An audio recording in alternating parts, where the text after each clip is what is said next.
They thought I didn't know. They thought I was just a simple soldier, too naive to understand money or legal maneuvering. But while my sister stood in that courtroom with victory written across her face, I held in my jacket pocket a document she had no idea existed, proof that I inherited not just the $12 million estate, but an investment portfolio worth $8.5 million. The truly delicious part. My father had put my name on those accounts 10 years ago, back when I was still dodging bullets in a war zone, back when my family still called me a disgrace. The courtroom felt like ice that morning. February in Virginia carries a particular kind of cold that seeps through brick and bone alike. I sat on a wooden bench worn smooth by decades of anxious hands, watching my sister Vanessa arrange herself across the aisle with the precision of a woman who had never doubted her place in the world. Her Chanel suit probably cost more than my entire year's rent. Beside her, my mother Patricia clutched her Hermes handbag like it could shield her from the shame of acknowledging my existence. I wasn't nervous. That particular emotion had burned out of me somewhere between Kandahar and Fallujah, incinerated in the same fires that had taken 3 of my ribs and left a bullet scar on my right shoulder. But I was aware, hyper-aware of the glances, the stares, the whispered assessments. The courtroom gallery held maybe 40 people. Reporters with their predatory notebooks, family friends who hadn't spoken to me since I enlisted, and a handful of veterans who'd shown up in solidarity, though I'd never asked them to. "Catherine Morrison, please approach the stand." I stood slowly. My boots, standard military issue, polished to mirror brightness because some habits never die, echoed across marble floors that had absorbed generations of legal battles. I wore my dress uniform, navy blue and pressed sharp enough to cut. On my left chest, positioned exactly 2 fingers above my heart, sat the silver star. Before I could raise my right hand to swear in, my mother stood with such violence that her chair scraped backward. "You don't deserve that. Remove it immediately." Every head turned. The stenographer's fingers froze mid-keystroke. Vanessa didn't even flinch. Instead, she leaned forward slightly, her voice carrying that particular tone of concerned disappointment she'd perfected in Harvard Debate Club. A decorated fraud. How thoroughly American. The bailiff moved toward them, one hand raised in a calming gesture, but the judge, a 70-year-old man named Sterling Morrison, no relation, simply watched. His eyes tracked from my mother's flushed face to the medal on my chest, then to me. He said nothing. No one did. I looked straight ahead, past the judge, past the seal of Virginia mounted behind the bench, past everything except the memory of why I'd earned that piece of metal and ribbon. I reached up, unpinned the silver star from my chest with steady hands, the same hands that had once held pressure on a severed femoral artery for 47 minutes straight, and placed it gently on the table beside the microphone, respectfully, as if it were still sacred, even if they didn't believe it was real. The room fell into the kind of silence that has weight. No papers rustled. No shoes shuffled. Even the heating system seemed to hold its breath. Judge Morrison's eyes dropped to the metal, studying it with an intensity that made Vanessa's smile falter just slightly. He didn't say a word, but something shifted in his expression. Recognition, perhaps, or respect. That moment, laying down the one thing that had kept me tethered to the world after everything I'd lost, should have been the most humiliating experience of my 58 years.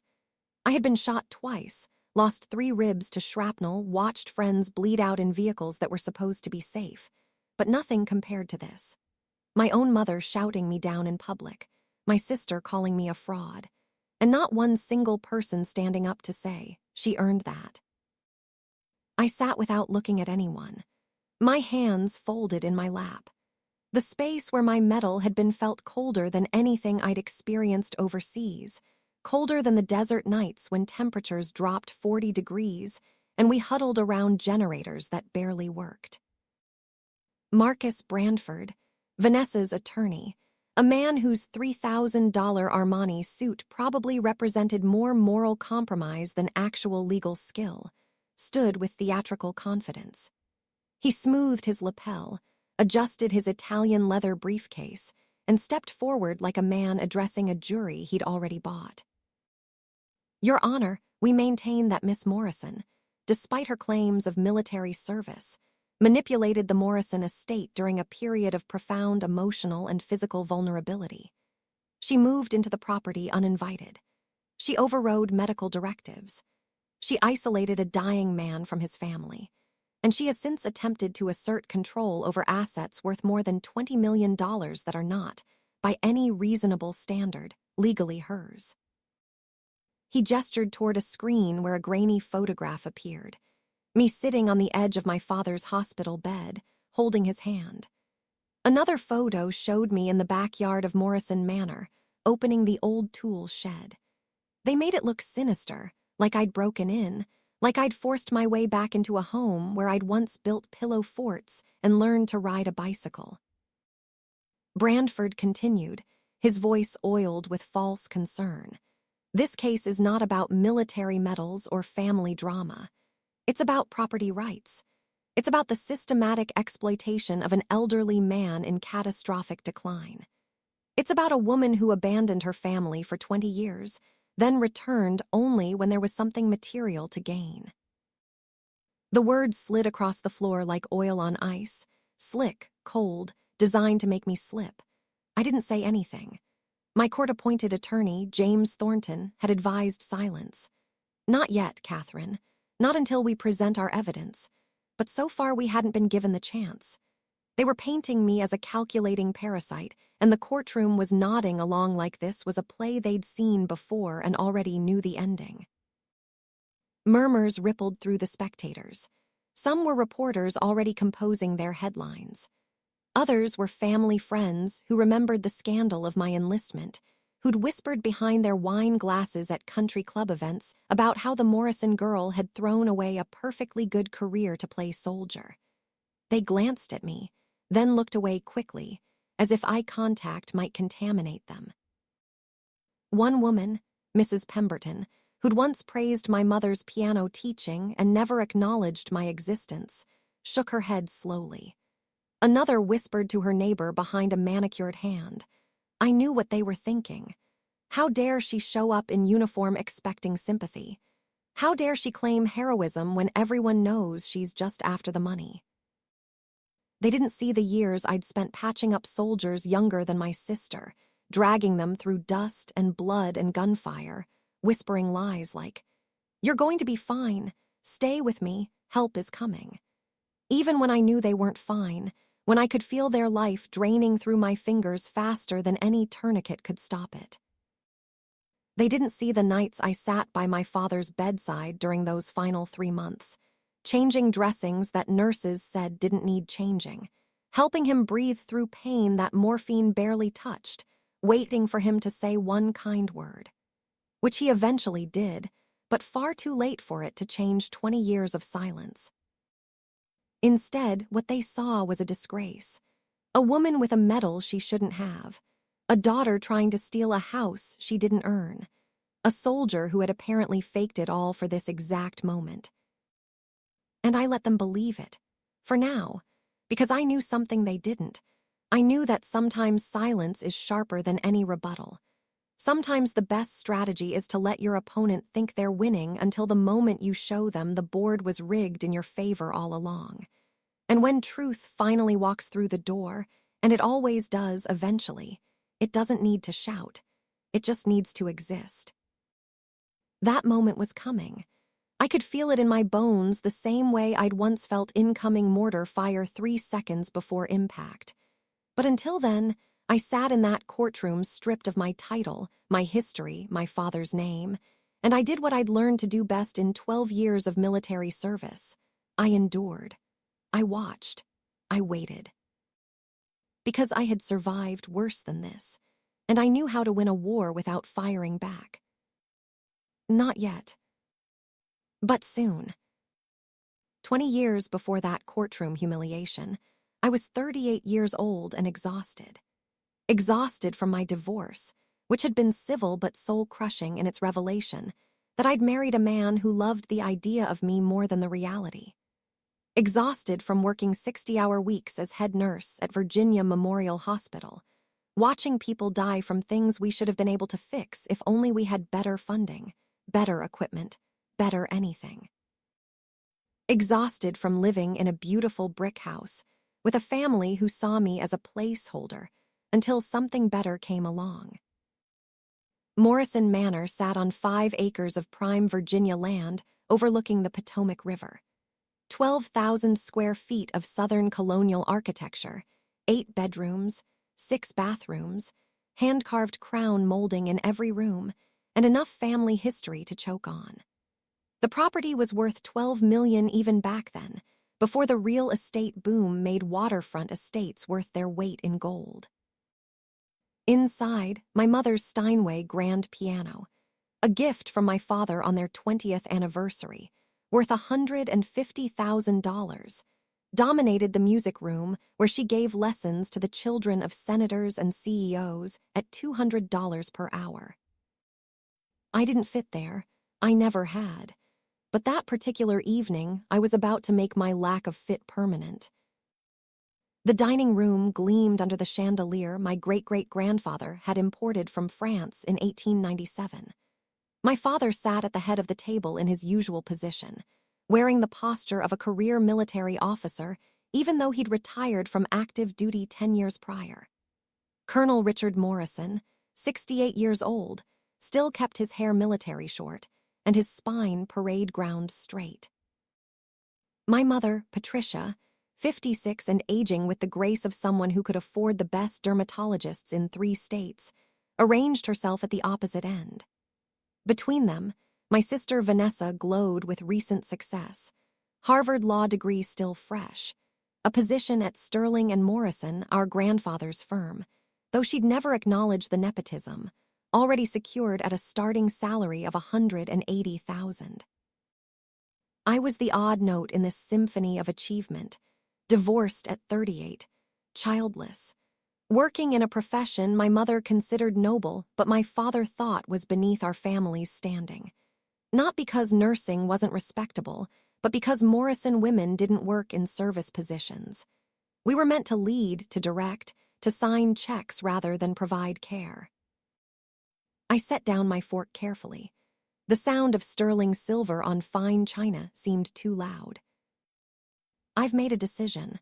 I'm enlisting. Army Medical Corps. I leave for basic training in 3 weeks. My father's face drained of color so quickly I actually checked his carotid pulse from across the table out of professional habit. My mother's hand froze halfway to her wine glass. The Bordeaux, a 1989 vintage my father had been saving for some unnamed special occasion, trembled slightly, catching the light. Vanessa laughed. Actually laughed, a sound like breaking glass. You're joking. Please tell me this is some kind of midlife crisis joke. I'm not joking. I've already signed the papers. I report to Fort Jackson on March 15th. My father stood slowly, his chair scraping against hardwood floors that had been polished that morning by the housekeeper we employed twice weekly. He was a tall man, 6'2", and he used every inch of it. You are making a mockery of this family. 4 generations of Morrison men served as officers. Officers, not enlisted medical personnel, not nurses playing soldier. I'm not playing anything. I'm serving. You're 38 years old. You should be focused on your career, on building something substantial, not running off to what, exactly? To serve my country, to use my skills where they're actually needed instead of managing hospital bureaucracy. Patricia finally found her voice, though it came out strained. Catherine, darling, this is very sudden. Perhaps you should take some time to think about this. Consider what you're giving up. The stability, the respect. The respect. That word sat between us like a stone. Respect from whom? From country club friends who asked me how work was going in that tone that suggested nursing was a charming hobby rather than a profession. From family friends who'd stopped inviting me to dinner parties after my divorce because a single woman upset their carefully balanced seating arrangements. I'm not giving anything up. I'm choosing something different. Different. My father spoke the word like it tasted rotten. The first Morrison to quit anything, to run away. I'm not running away. I'm running towards something that matters. That was when he hit me. Not hard enough to leave a visible bruise. Colonel Morrison was too controlled for that, but hard enough to knock something loose inside me. Maybe it was respect. Maybe it was fear. Maybe it was the last thread of connection to a family that had always made me feel like an understudy in someone else's play. You will not take our name into whatever third world disaster you're planning to throw yourself into. You will not drag the Morrison legacy through whatever misguided heroism complex you're indulging. I stood very still, tasting blood where my teeth had cut the inside of my cheek. I didn't cry, didn't yell. I just looked at him with all the clarity that comes from a single moment of violence. I'm not dragging anything through dirt. I'm just done hiding behind it. I left 3 weeks later. My mother didn't come to the airport. My father didn't write. Vanessa sent a single text message 3 months after I completed basic training. Heard you made it through. Good for you, I suppose. What I didn't know, what I wouldn't discover until years later, sitting in a lawyer's office reading through my father's private papers, was that the night I left, my father stood at his study window and wept. The housekeeper found him there at 3 a.m, still fully dressed, staring out at the driveway where my car had disappeared hours earlier. She reported this to my mother, who told her to never speak of it again. What I also didn't know was that starting in 2008, 2 years after I deployed to Iraq, my father began transferring money into an investment account bearing my name. $50,000 annually, invested primarily in defense contractor stocks and Virginia real estate trusts. By 2016, that account held $1.2 million. By the time he died in 2021, it had grown to $8.5 million. But in 2004, walking out of Morrison Manor for what I thought was the last time, all I knew was that I'd chosen myself over their approval. And that felt terrifying and liberating in equal measure. I didn't vanish, no matter what they told themselves at dinner parties. I changed. I grew. I became someone they didn't recognize because they'd never bothered to know me in the first place. And it was in the desert, in the space between explosions and the terrible silence before someone screamed, that I learned something else, something no family lesson had ever taught me. Silence in war zones is deadly. It's the moment before an IED detonates. It's the stillness before sniper fire cuts through dust. It's the gap between when someone realizes they're bleeding and when they understand they're bleeding too fast to stop. At home, silence had been punishment. With my mother, it was a slow suffocation, a way of being in the room but never acknowledged. With my father, it was something you had to earn your way back into. But in combat, silence meant survival, or it meant someone had died before they could scream. So I learned to read quiet like a language. I learned to hear the tremble in breathing, the difference between discipline and panic. I became fluent in things people didn't say, in the spaces between words where truth actually lived. That's why, years later, when my father had his first stroke and couldn't form words, I didn't need him to speak. I already understood silence better than most people understood sound. 12 years of service taught me things that can't be written in after-action reports. I learned that courage isn't the absence of fear. It's doing the right thing while your hands shake and your heart hammers loud enough to drown out rational thought. I learned that the human body can survive on 3 hours of sleep for weeks at a time, but the human spirit needs something more than survival to keep going. I learned that rank matters less than reliability, That fancy degrees mean nothing when someone's femoral artery is spraying blood across desert sand. I served in Iraq, Afghanistan, and a 6-month classified deployment to Somalia that I'm still not allowed to discuss in detail. I made sergeant within 3 years, sergeant first class by year 5. At 46 years old, I was one of the oldest combat medics still doing field work, and definitely the only woman in my unit who'd started service after 40. The young soldiers called me Mom, which should have felt patronizing but somehow didn't. When Private First Class Marcus Rodriguez held my hand after we amputated his leg with a field kit and morphine that wasn't nearly enough, he called me Mom, and I held his hand right back and told him, "Yes, baby, I'm here, you're going to be fine." He was 19. I was 43. He lived. That's what mattered. The event that earned me the Silver Star happened on March 15, 2014, in Kandahar Province, Afghanistan. We were designated Task Force Serpent, a mixed unit conducting what command called a routine reconnaissance sweep. Intelligence had reported minimal Taliban presence. Intelligence, as it turned out, had been catastrophically wrong. The ambush came at 0900 hours, just as the sun cleared the mountains and turned the desert into a furnace. The lead Humvee hit an IED that command later determined contained approximately 80 pounds of homemade explosive. The blast flipped the vehicle completely, crushed the roof, and killed the driver and front passenger instantly. I was in the third vehicle, far enough back to avoid the initial explosion but close enough to see everything. What followed was chaos with a soundtrack. Automatic weapons fire, screaming, the peculiar whistle of RPGs, and underneath it all, that terrible wet sound of shrapnel hitting flesh.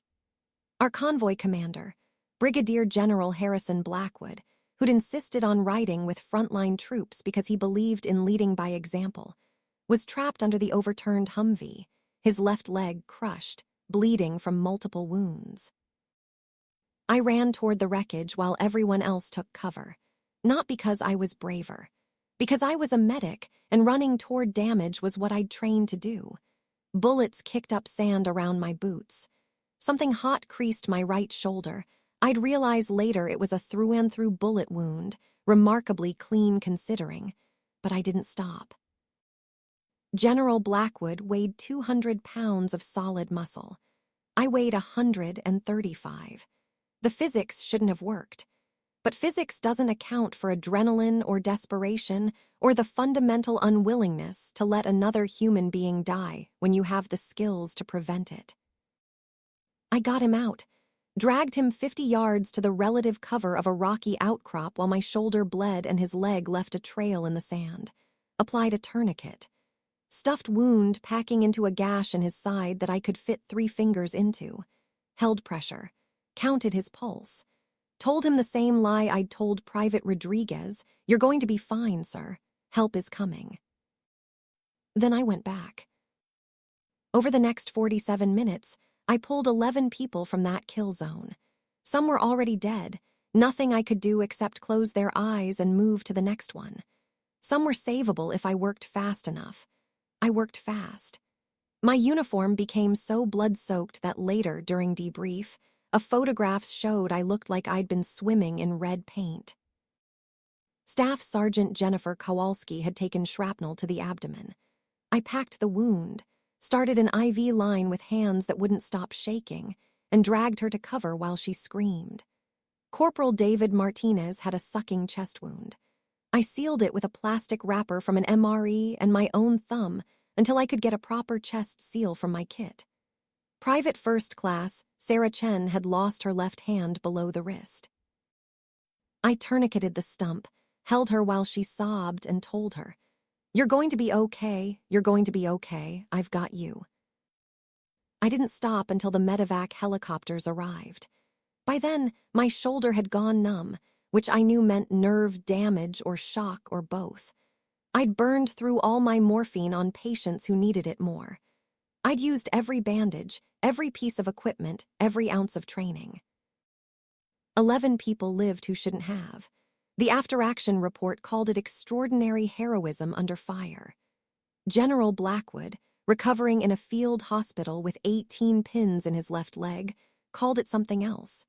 That woman carried me half a mile on one good arm and never once stopped talking.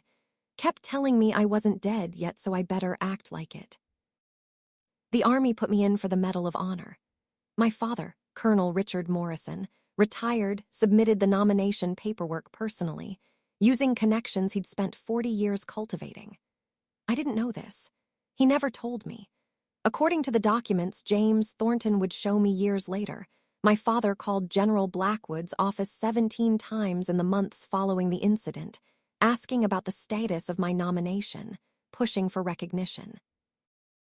But he also requested that the nomination be kept classified, not for national security reasons, because, as he wrote in a letter to General Blackwood dated April 2014, I will not allow my daughter to be paraded as a political prop. Catherine earned this honor in blood. If the Army is going to give it to her, they will do so without turning her into a recruiting poster or a gender politics talking point. She deserves better than that. She deserves recognition, not exploitation. The nomination got buried in bureaucratic channels. Some said it was because a woman receiving the Medal of Honor for combat action was too politically complicated.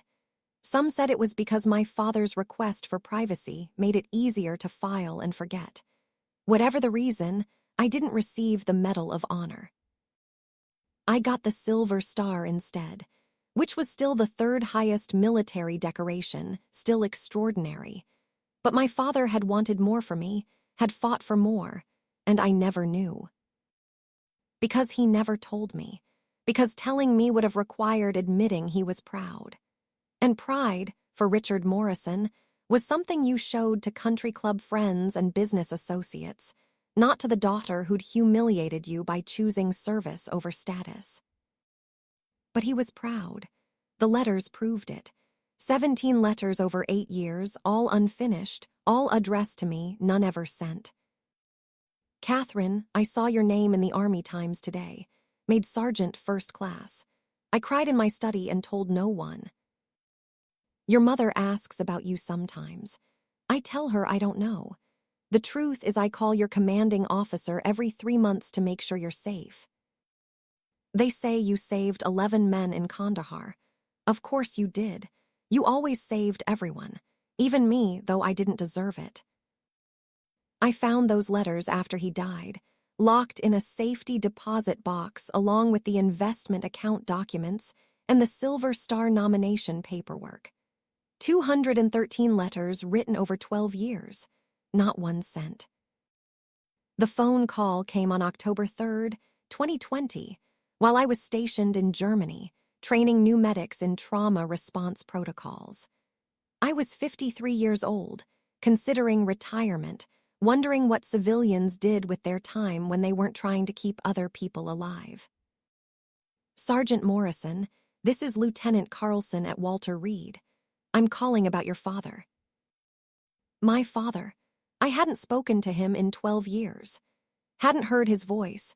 Hadn't seen his face except in newspaper photos when he gave speeches at veterans' events or ribbon-cutting ceremonies for hospitals named after dead generals. Is he dead? No, ma'am, but he's had a massive stroke, left hemisphere. The prognosis is uncertain. Your mother requested we contact you. My mother, who hadn't called me in 12 years, who'd made it clear that my enlistment was an embarrassment best never mentioned, who'd told family friends I was traveling for work as if I were a flight attendant or a diplomat rather than a soldier.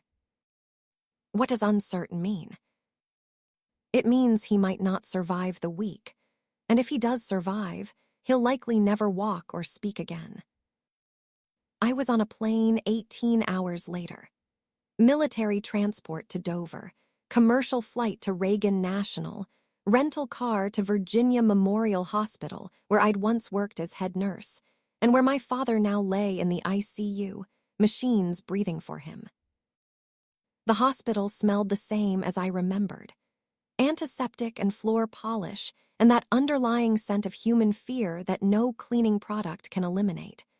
I walked through corridors I'd once known intimately, past nurses who didn't recognize me in my uniform, past waiting rooms full of people experiencing the worst days of their lives. My father's room was a private suite on the 8th floor, the kind reserved for VIPs and patients with excellent insurance. Inside, machines beeped rhythmically. An IV pump hummed. The ventilator hissed and clicked through its cycles. And in the bed, looking decades older than his 72 years, my father lay motionless. My mother wasn't there. Neither was Vanessa. I stood in the doorway for a long moment, watching the rise and fall of his chest, mechanical, driven by machine rather than will. His face was gray, slack on the left side, mouth pulled down by paralysis. Someone had shaved him recently but missed a patch along his jaw. His hands, once so strong, lay limp on the white sheets. I walked to his bedside, took his right hand, the one still capable of minimal movement, according to his chart, which I'd reviewed with the attending physician. His skin felt paper-thin, fragile. "Hi, Dad. It's Catherine. I'm here." Nothing, no response. The machines continued their mechanical symphony. I pulled up a chair and sat, started doing what I'd done for countless patients, checking vitals, assessing neurological response, noting the slight pressure return when I squeezed his hand. The nurse in me saw a 72-year-old stroke victim with poor prognosis. The daughter saw her father, finally silent after a lifetime of withholding words that might have changed everything. I stayed there for 4 hours. My mother never came. Vanessa sent a text, "Heard you're at the hospital, very thoughtful. I'm in Austin closing a major deal. Can't leave right now." 90 days. That's how long I stayed. 3 months of my life devoted to a man who'd once hit me for choosing myself over his approval. 3 months of holding his hand, talking to him even when doctors said he probably couldn't hear, changing him when nurses were too busy, adjusting his position every 2 hours to prevent bed sores, fighting with his medical team about pain management and physical therapy protocols. I slept in a hotel 2 blocks from the hospital, a budget place that charged $120 a night and had cigarette burns in the carpet. Every morning I arrived at 6, before visiting hours, using my medical credentials to bypass restrictions. Every night I left after 9, when the night nurse assured me she'd check on him personally. On day 45, my mother finally returned from Italy, where she'd been attending an advanced piano pedagogy seminar in Florence. She walked into the hospital room wearing Valentino and irritation. "What are you doing here?" "I'm taking care of Dad." She looked at me like I'd suggested something obscene.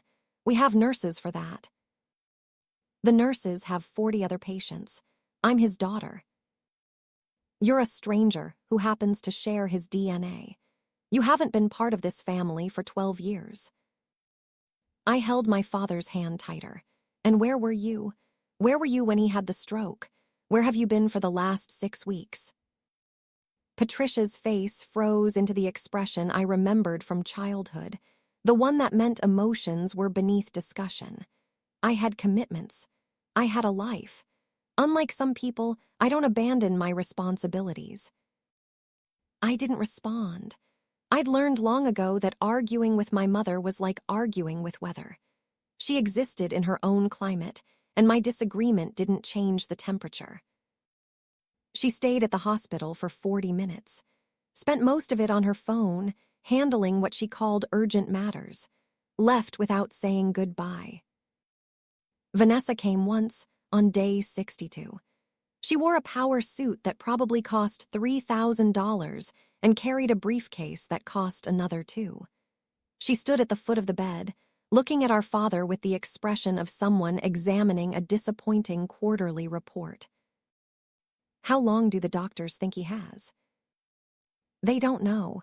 He's stabilized. There's a possibility he could regain some function." Some function.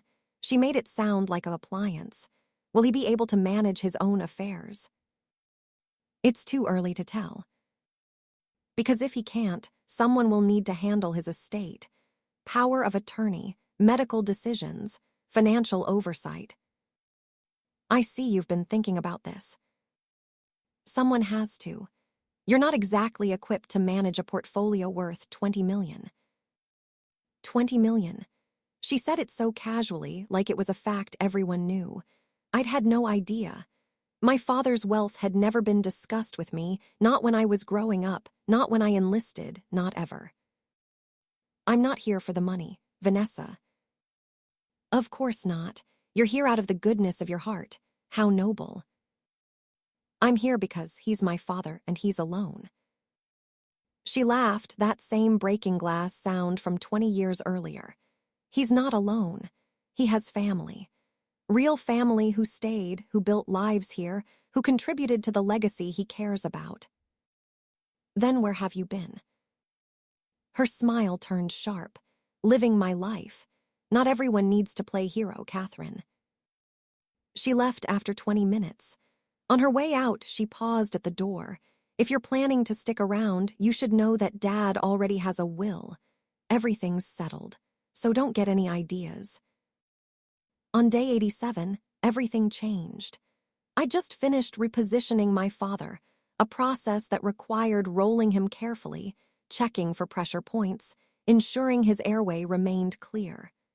I was talking to him the way I always did, narrating my actions like he was a medical student I was training. Okay, Dad, I'm going to adjust your left arm. You've been favoring the right side, but we need to prevent contractures in the affected limb. This might feel uncomfortable, but it's necessary for maintaining range of motion. His eyes opened. Actually opened, focused, aware. His right hand moved, fingers curling slightly around mine. And then he spoke, the first words in 87 days, slurred but unmistakable. Kath, Rhine. I froze. My medical training said to stay calm, assess neurological response, call for the attending physician. My heart said to hold his hand and cry. I'm here, Dad. I'm right here.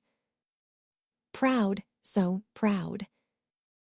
The words came out broken, each syllable a battle against damaged neurons and paralyzed muscles.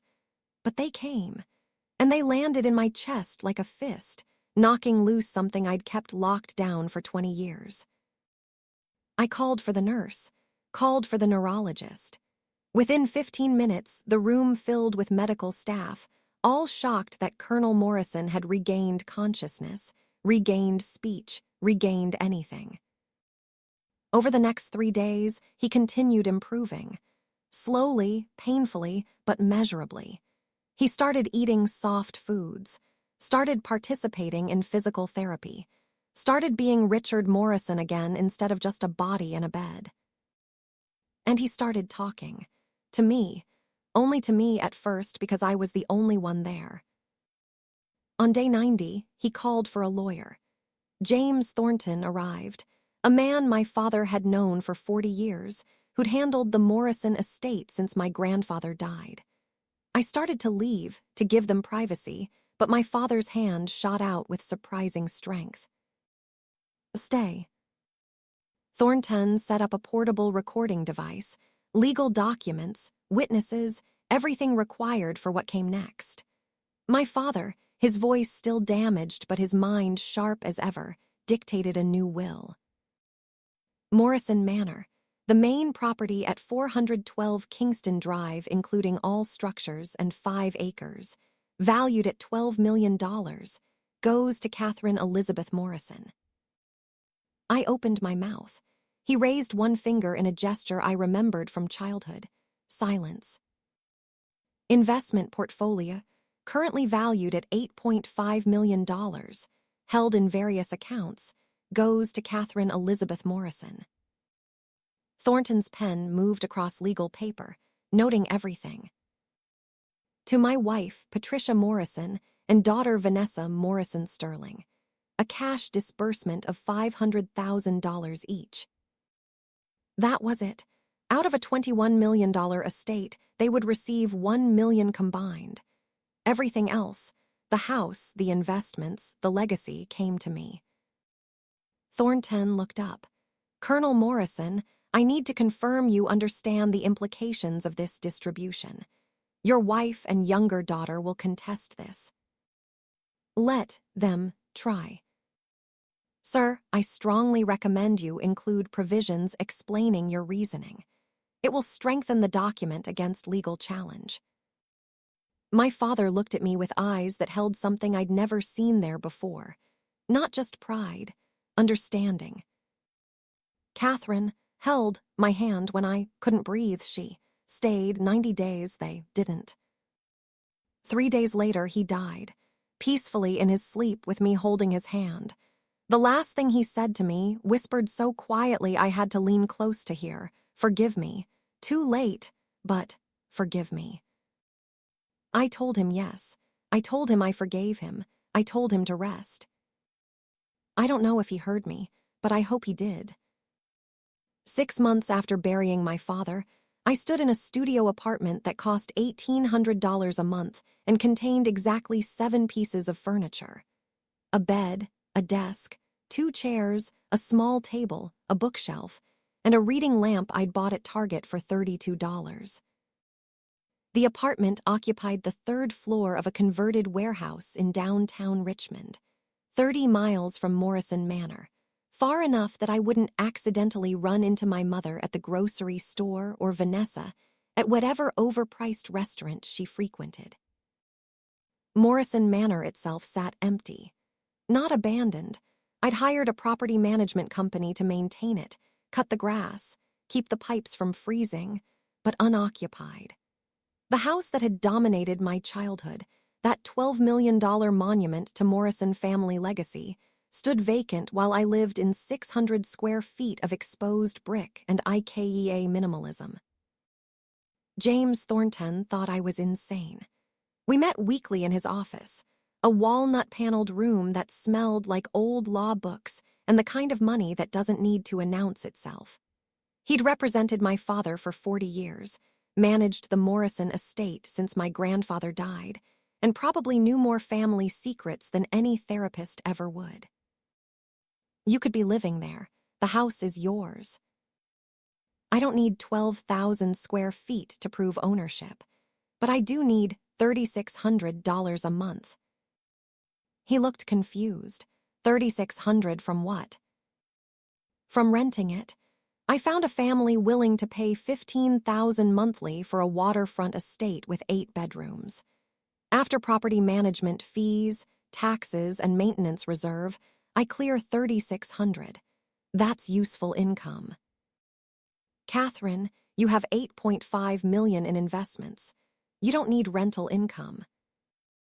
I smiled at him across his antique desk, the kind of smile I'd perfected in field hospitals when soldiers asked me if they were going to die and I needed to lie convincingly. No, James, I don't need it, but having it gives me options. And right now, options are more valuable than comfort. What he didn't understand, what nobody understood except maybe General Blackwood, who'd survived enough combat to recognize strategy when he saw it, was that I wasn't just defending my inheritance. I was setting a trap. Vanessa thought she was hunting me. She had no idea she was walking into an ambush I'd been preparing since the day I read my father's will. The first legal salvo arrived 3 weeks after the funeral. A thick envelope, certified mail, bearing the logo of Brandford and Associates. Inside, 47 pages of legalese that boiled down to 5 accusations. 1.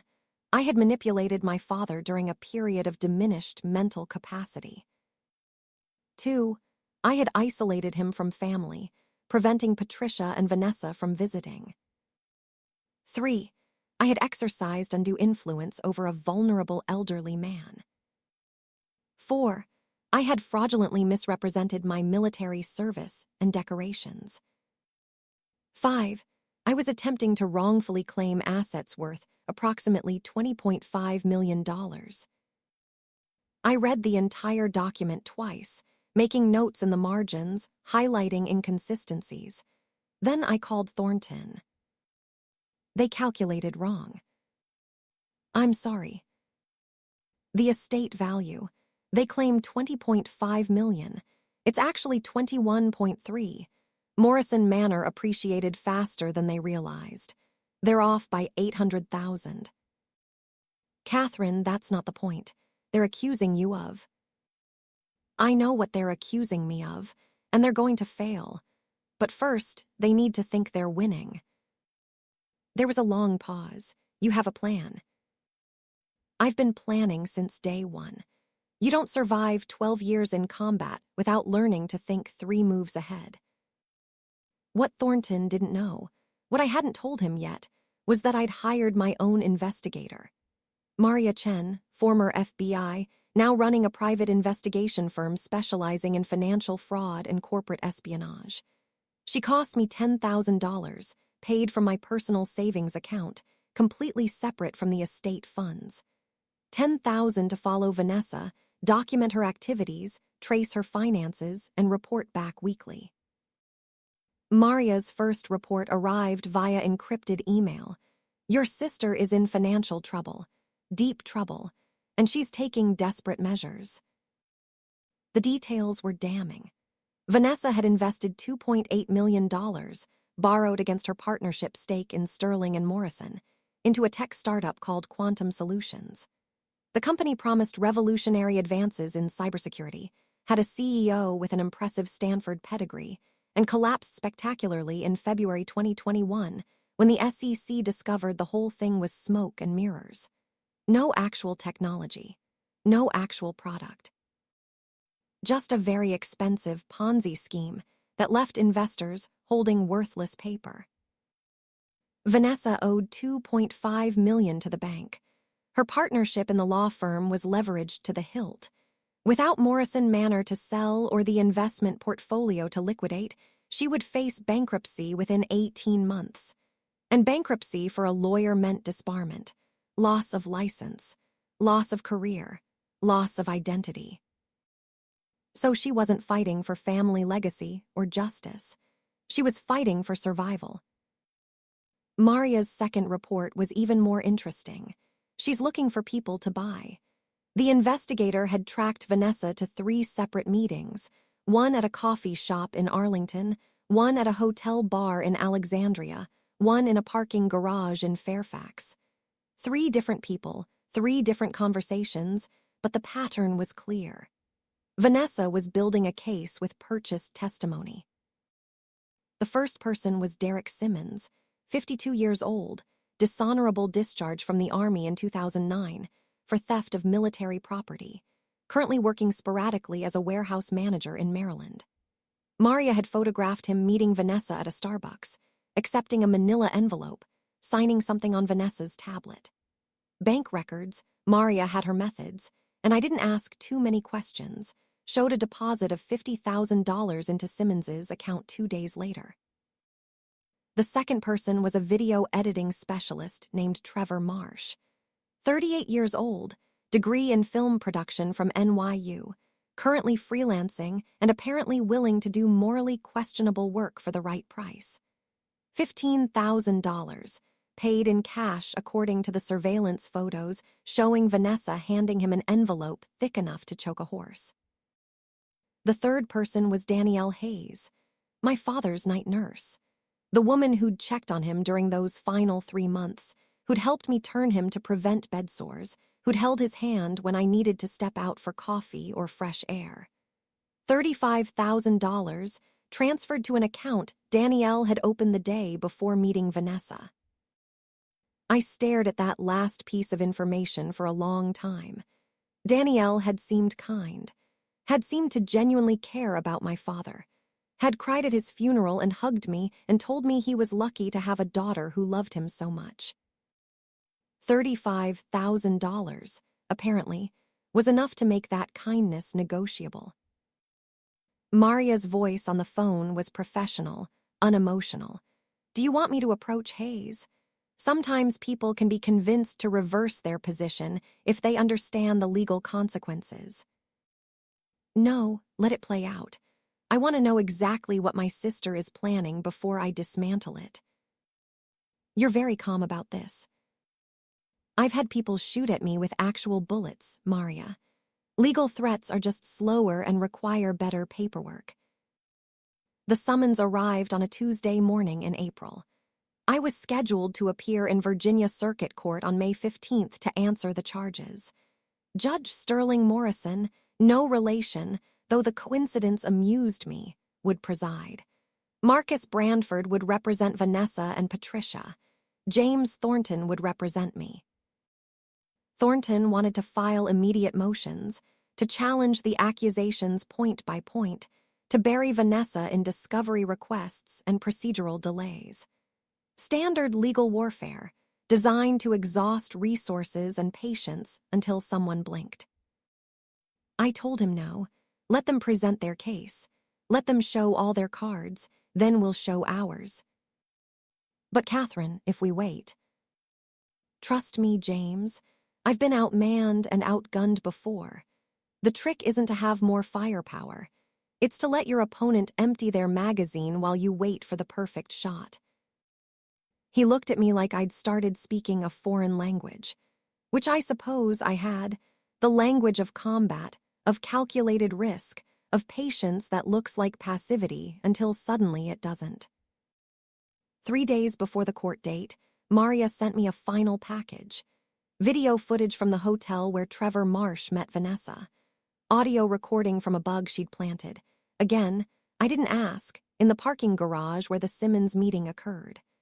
Financial records showing every transaction, every payment, every piece of evidence that would prove Vanessa hadn't just challenged the will. She'd committed multiple felonies to do it. I called Thornton, told him about Maria, about the investigation, about everything I'd learned. There was a long silence on the other end of the line. You've known about this for 4 months. Yes. You let me prepare a defense while sitting on evidence that would have ended this immediately. Yes. Why? Because Vanessa needs to learn that there are consequences for treating people like chess pieces, and consequences teach better when they're public. The courtroom filled early. I arrived at 8:30 for a 9 o'clock hearing and found the gallery already half occupied. Reporters, obviously. This was exactly the kind of story local news loved.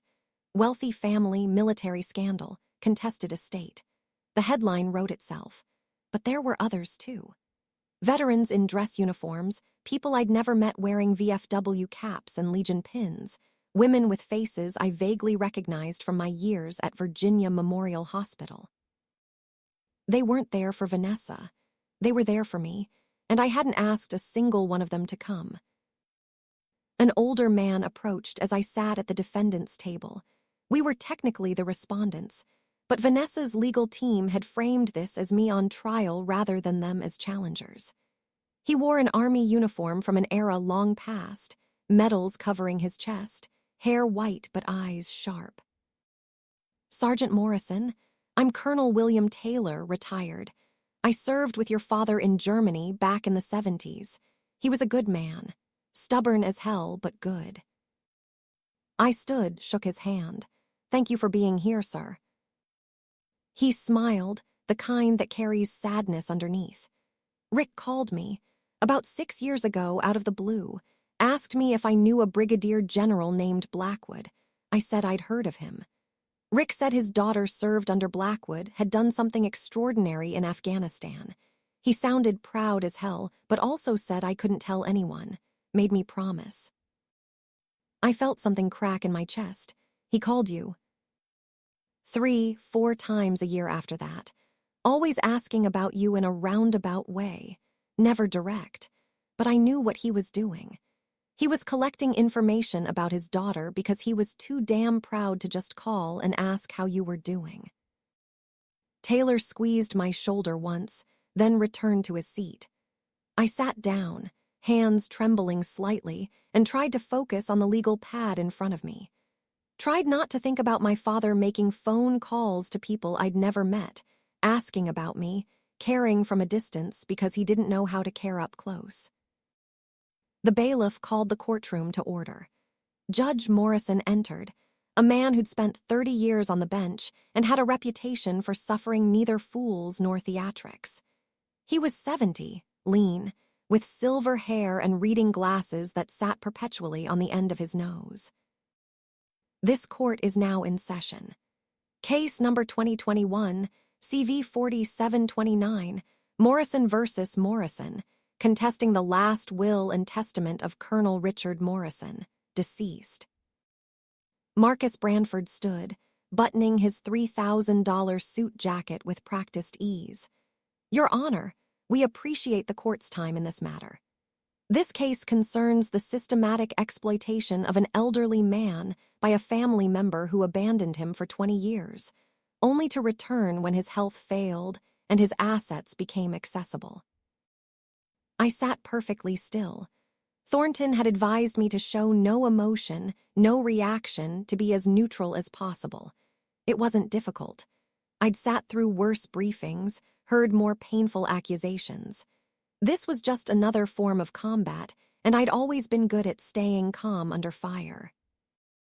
Branford continued, his voice carrying the practiced cadence of someone who'd argued hundreds of cases. We will demonstrate that Miss Morrison manipulated her father during his final months, isolated him from his wife and younger daughter, and unduly influenced a man whose mental capacity was severely compromised by stroke. Furthermore, we will show that Miss Morrison has misrepresented her military service, including claims about decorations that cannot be verified. That last part made several of the veterans in the gallery shift uncomfortably. One of them, a woman in her 60s wearing a Navy uniform, stood up before the bailiff gestured her back down. The message was clear. Branford had just called me a liar and a fraud in front of people who understood exactly what that accusation meant. Thornton stood. Your Honor, the defense will demonstrate that Colonel Morrison was of sound mind when he executed his final will, that his decisions were made freely and with full understanding of their implications, and that Miss Morrison's military service is not only accurate but exemplary. We have documentation, witness testimony, and medical records that will refute every accusation made by the plaintiffs. Judge Morrison looked between us. I'm going to hear the plaintiff's case first. Mr. Branford, proceed with your witnesses. Patricia took the stand first. My mother had dressed for the occasion, black Chanel suit, pearls, hair styled in that effortless way that takes 90 minutes and $300 at a salon. She placed her hand on the Bible, swore to tell the truth, and settled into the witness chair like she was posing for a portrait. Branford approached with theatrical sympathy. Mrs. Morrison, can you describe your relationship with your daughter, Catherine? Patricia's voice carried just the right tremor of maternal pain. Catherine was always difficult, strong-willed. She never quite fit into family expectations. When she announced she was enlisting at 38 with a perfectly good career, it felt like a rejection of everything we'd built, everything we valued. And during the 20 years she was gone. We had minimal contact, a few emails, 1 or 2 phone calls. She made it clear she'd chosen a different path, and we respected that choice, even though it hurt. Respected. That was a fascinating revision of history. I'd sent birthday cards every year for 12 years until I stopped because none were ever acknowledged. I'd called on Christmas until my mother told me it was disruptive to family gatherings to have me on speakerphone while everyone else was present. But Patricia Morrison didn't deal in facts that contradicted her preferred narrative. When your husband had his stroke, where were you? I was in Italy. I'd scheduled a professional development course months in advance. When I received word about Richard's condition, I returned as quickly as possible. And when you arrived at the hospital, Catherine was there. She'd somehow gained access despite not being listed as next of kin. She'd taken over Richard's care, made herself indispensable to the medical staff. When I tried to discuss his treatment, the doctors deferred to her because she'd presented herself as his primary caretaker.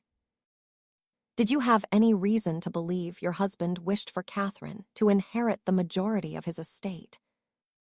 Patricia's eyes glistened with what might have been genuine tears or exceptional acting. None whatsoever. Richard and I had discussed our estate planning many times over 40 years of marriage. We'd always agreed that our assets would be divided equitably between our daughters, with the understanding that Vanessa had stayed close, had built her life near ours, had been the reliable daughter. Thornton stood. Objection. The witness is characterizing the deceased's intentions without foundation. Judge Morrison nodded. Sustained. Mrs. Morrison, please limit your testimony to facts rather than interpretations. Branford smiled like this was exactly what he'd wanted. No further questions at this time, Your Honor. Thornton approached the witness stand with a yellow legal pad covered in notes. Mrs. Morrison, you testified that you returned from Italy as quickly as possible after your husband's stroke.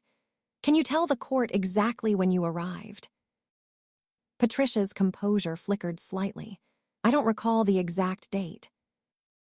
Let me help refresh your memory. Your husband suffered his stroke on October 3rd, 2020. You arrived at Virginia Memorial Hospital on November 17th. That's 45 days later. Does that sound correct? There were complications with travel. The pandemic. The pandemic had travel restrictions, yes, but private aviation was still available. You hold a passport from a country in the Schengen zone, making travel relatively straightforward. Yet you chose to remain in Italy for 45 days while your husband lay in intensive care. Patricia's voice hardened. I had commitments. More important than your husband's life. Branford stood. Objection, argumentative. Sustained. Mr. Thornton, ask questions rather than making speeches. Thornton nodded, unbothered. Mrs. Morrison, during those 45 days, how many times did you call the hospital to check on your husband's condition? Patricia hesitated. Several times. Thornton pulled a document from his folder. I have the phone records from Virginia Memorial Hospital. They show 3 incoming calls from your Italian number. 3 calls in 45 days. Does that match your recollection of several times? I was receiving updates from Vanessa. Let's talk about those updates. I have text message records between you and your daughter Vanessa during that period. Would you like me to read them, or would you prefer to summarize the content yourself? Patricia's lawyer-refined instincts kicked in. I don't recall the specific content. Then allow me. On October 15th, Vanessa texted you, Dad's stable, no change. Catherine is hovering like she's auditioning for sainthood. Your response was, let her, she'll get bored and leave. Does that refresh your memory? The gallery murmured. Judge Morrison tapped his gavel once, gently. Order. Patricia's face had gone pale beneath her makeup. I may have been frustrated. Catherine had been absent for 20 years. Her sudden devotion felt performative. Performative. Interesting word choice. Would you also characterize her sleeping on a chair in your husband's hospital room for 3 months as performative? I wasn't there to observe. No, you weren't, because you were in Italy, learning advanced piano pedagogy, while your husband fought for his life. Branford jumped up. Your Honor, this is badgering. I'll allow it. The witness can answer. Patricia's voice came out thin, defensive. I loved my husband. I grieved in my own way. Thornton looked at her for a long moment. No further questions. The damage was done. I could see it in the faces around the room. We didn't have a jury in the traditional sense, but the gallery served a similar function, and public opinion mattered in cases like this. My mother had just revealed herself to be exactly what she was. A woman who valued her own comfort over her husband's life, who'd abandoned him when he needed her most, and who was now trying to claim moral high ground She'd forfeited 45 days into a stroke recovery she couldn't be bothered to witness. Vanessa took the stand next. My sister had chosen a different costume: navy blue suit, understated jewelry, hair pulled back in a severe bun that screamed competence and restraint. She placed her hand on the Bible with the confidence of someone who'd testified in dozens of depositions and never once felt the weight of the oath. Brandford led her through the basics: her career as a lawyer, her close relationship with our father, her regular visits to Morrison Manor, her shock and devastation when she learned about the new will. When did you first become aware that your father had changed his will? Vanessa's voice held perfectly calibrated grief. 3 days after he died. James Thornton called me to schedule a reading. I assumed it was standard procedure, that we'd hear the same provisions my father had discussed with my mother and me for years. Instead, I learned that everything, the house, the investments, the family legacy, had been left to a sister who'd been absent for 2 decades. And what was your reaction? Honestly, I thought there'd been a mistake, or that my father had been confused. He'd suffered a massive stroke.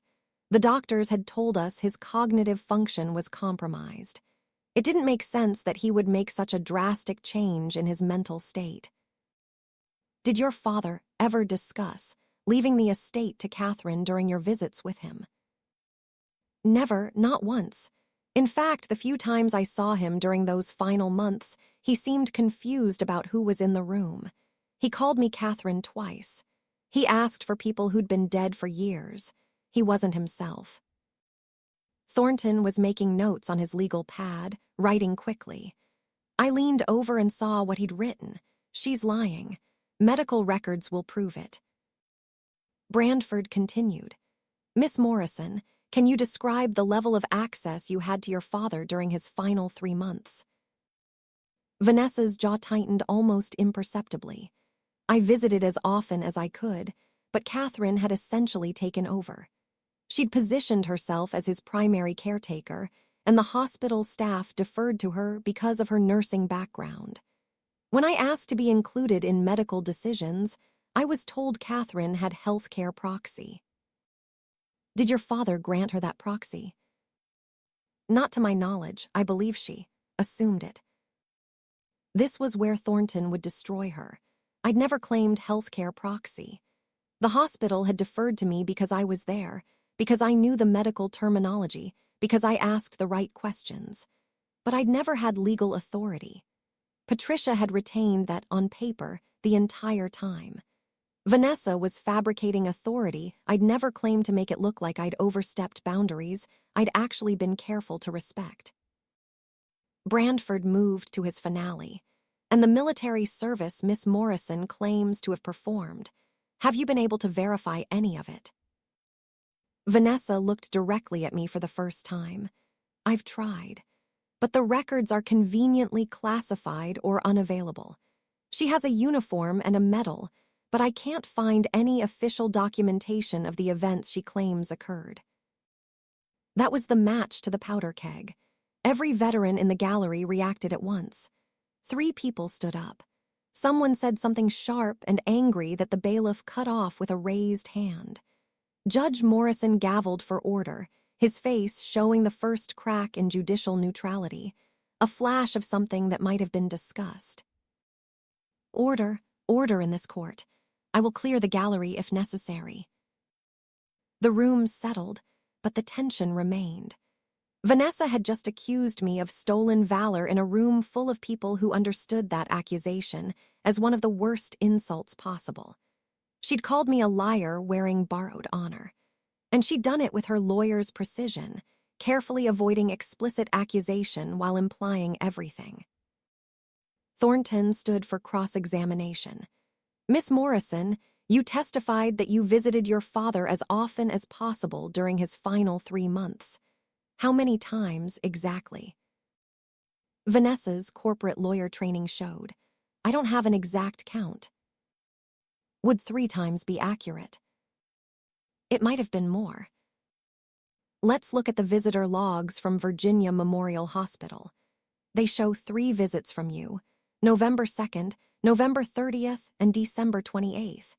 Your father died January 2nd. 3 visits in 90 days, each lasting less than 30 minutes according to the time stamps. Does that match your recollection of as often as possible? I had work commitments. I was managing significant cases. Of course, billable hours. I understand completely. Now, you testified that your father seemed confused, that he called you Catherine, that his cognitive function was impaired. Do you have medical training that allows you to assess cognitive function? I'm an attorney. I'm trained to assess whether someone can understand and execute legal documents. But you're not a neurologist. You're not a physician. You're not qualified to diagnose or assess stroke-related cognitive impairment, correct? I know what I saw. Thornton pulled another document.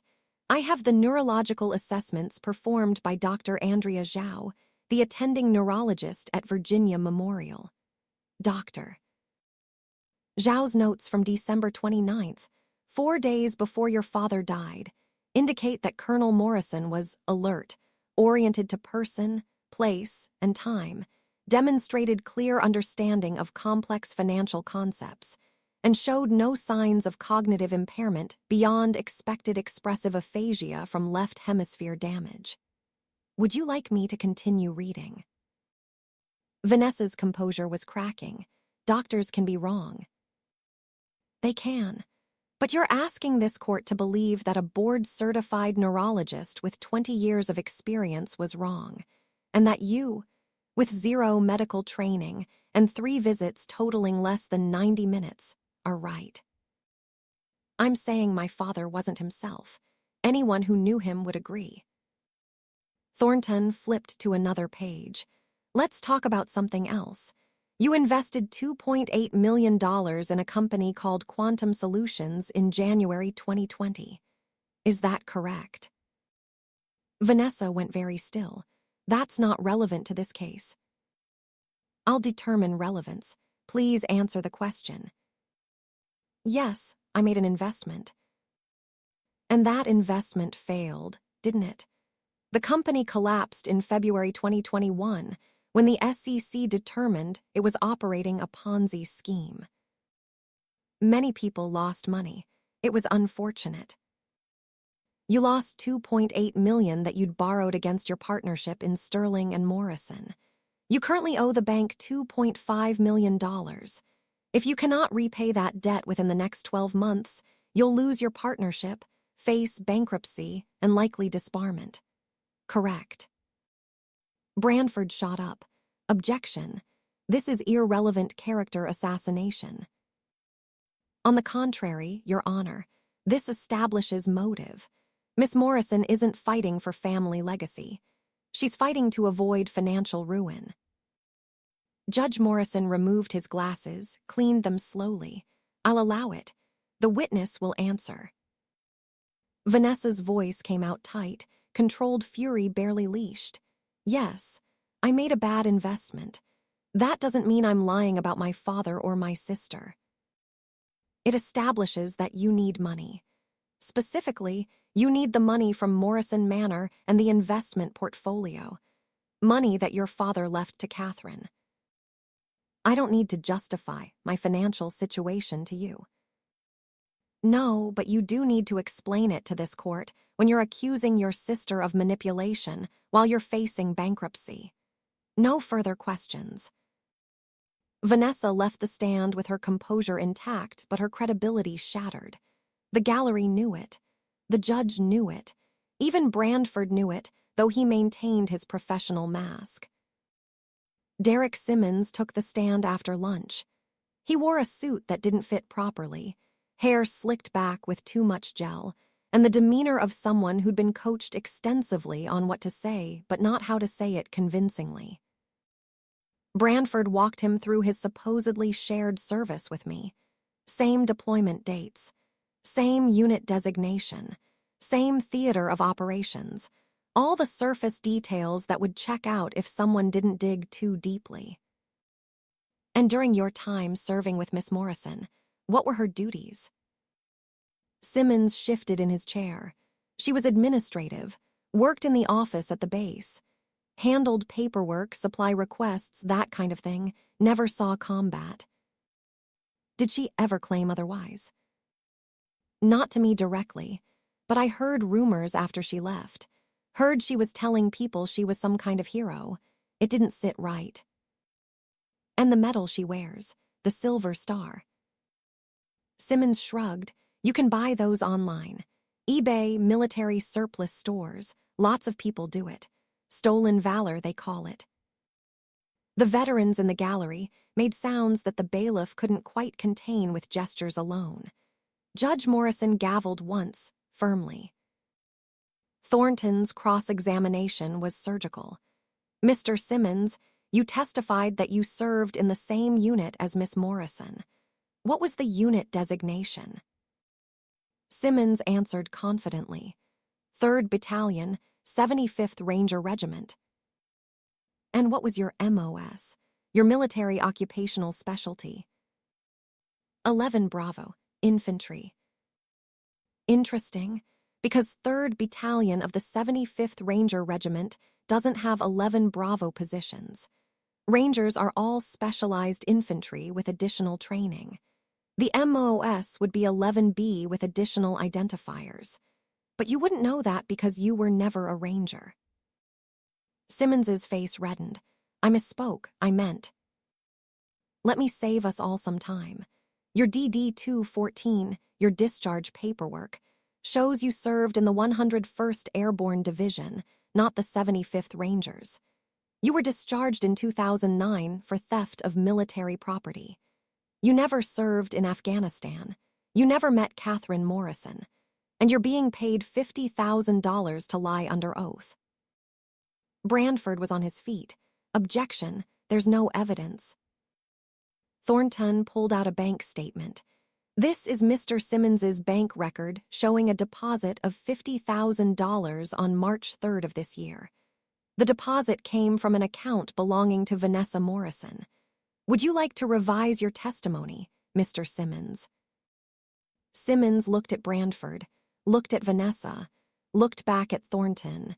Then his shoulders sagged. I was told this would be easy money. I didn't think. I'm sorry, I never served with her. I don't know anything about her service. Judge Morrison's voice was cold. Mr. Simmons, you've just admitted to perjury in my courtroom. Bailiff, please place Mr. Simmons under arrest. We'll discuss charges after this hearing concludes. The bailiff moved forward. Simmons stood, hands shaking, and was led out in handcuffs while the gallery watched in stunned silence. Vanessa sat frozen at the plaintiff's table. Brandford was whispering urgently to her, but her face had gone white. She just watched her purchased testimony collapse and her witness get arrested. And we still had 2 more witnesses to go. The courtroom door opened with enough force to make everyone turn. General Harrison Blackwood stood in the threshold wearing full dress uniform, chest covered in ribbons that represented 35 years of service across 4 continents and conflicts most civilians would never hear about. At 68, he still carried himself like a man who could lead troops into battle, shoulders squared, spine straight, gray hair cut military precise. Every person in the gallery stood. The bailiff straightened to attention. Even Judge Morrison rose from his bench, hand moving instinctively toward a salute before he caught himself and simply nodded with profound respect. General Blackwood, this is an unexpected honor. Do you have business before this court? Blackwood's voice carried the authority of someone accustomed to being heard over artillery fire. I do, Your Honor. I'm here to testify regarding Sergeant Catherine Morrison's military service, character, and the events that led to her receiving the Silver Star. Judge Morrison gestured to the witness stand. Please, General, the court recognizes your time is valuable. Blackwood walked down the center aisle with measured steps, combat boots striking the marble floor in rhythmic precision. He passed the plaintiff's table without looking at Vanessa or Branford, passed my table with only the briefest nod of acknowledgement, and took the witness stand. The bailiff approached with the Bible. Blackwood placed his right hand on it, raised his left. "Do you swear to tell the truth, the whole truth, and nothing but the truth, so help you God?" "I do." Thornton stood, but Judge Morrison waved him back down. "I'll handle this examination myself if the parties don't object." "No objection from the defense, Your Honor." Branford looked like he wanted to object to the entire situation, but couldn't figure out how to challenge a decorated general without looking worse than he already did. "No objection." "General Blackwood, please tell the court your current position and relevant experience." "I'm retired as of 2018 after 35 years of active service. I hold the rank of Brigadier General. My final posting was as Deputy Commanding General of the 101st Airborne Division. Prior to that, I commanded various units including the task force that Sergeant Morrison served in during her deployment to Afghanistan." "And you're here regarding Sergeant Morrison's Silver Star." "I'm here because I read in the Washington Post that someone in this courtroom accused Catherine Morrison of fabricating her military service. That accusation is not only false, it's an insult to every soldier who served under my command and an offense to the truth itself." The gallery murmured approval. Vanessa had gone completely still, face drained of color. Judge Morrison leaned forward.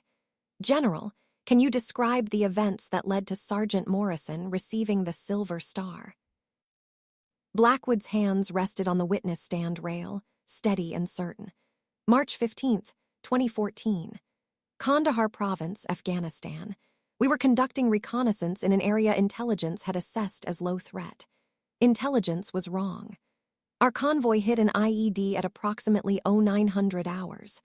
The explosion killed 2 soldiers instantly and trapped several others, including myself, in an overturned Humvee." He paused, not for dramatic effect, but because the memory still carried weight even after years.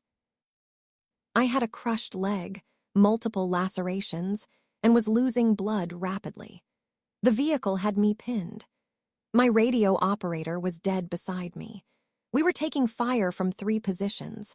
I estimated between 12 and 15 Taliban fighters with automatic weapons and at least 2 RPG launchers." "What happened next?" "Sergeant Morrison ran directly into that kill zone. Alone. While everyone else took defensive positions, she ran toward the burning vehicle I was trapped under. She took a bullet through her right shoulder, clean through and through, miraculously missed bone and major vessels, and didn't stop. She reached me, somehow extracted me from wreckage that should have required hydraulic tools, dragged me 50 yards to cover while absorbing fire the entire way. And then she went back, 11 times.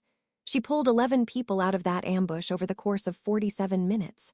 Some were already dead, and she had to make the choice to leave them. Some were savable, and she worked on them under fire with a shoulder wound that would have incapacitated most people. Staff Sergeant Kowalski had abdominal shrapnel. Corporal Martinez had a sucking chest wound. Private Chen had lost her left hand. Sergeant Morrison treated all of them, stabilized all of them, and kept all of them alive until medevac arrived. Blackwood's voice didn't waver, but something in his eyes suggested the next part cost him. "I've been in combat for 3 decades. I've seen extraordinary courage.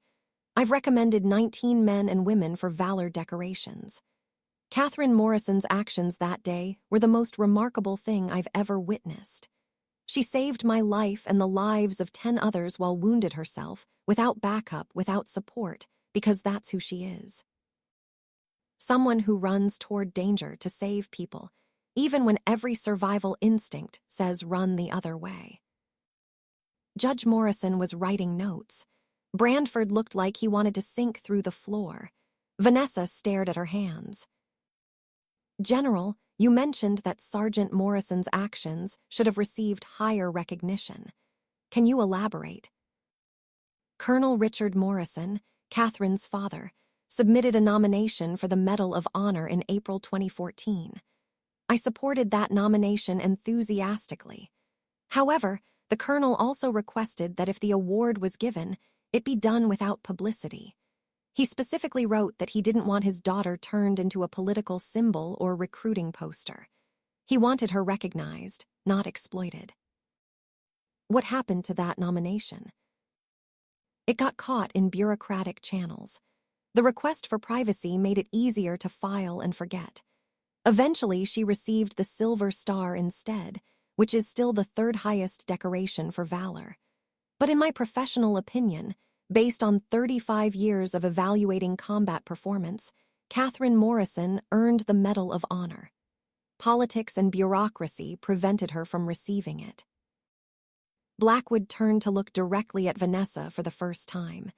Your sister is a genuine American hero.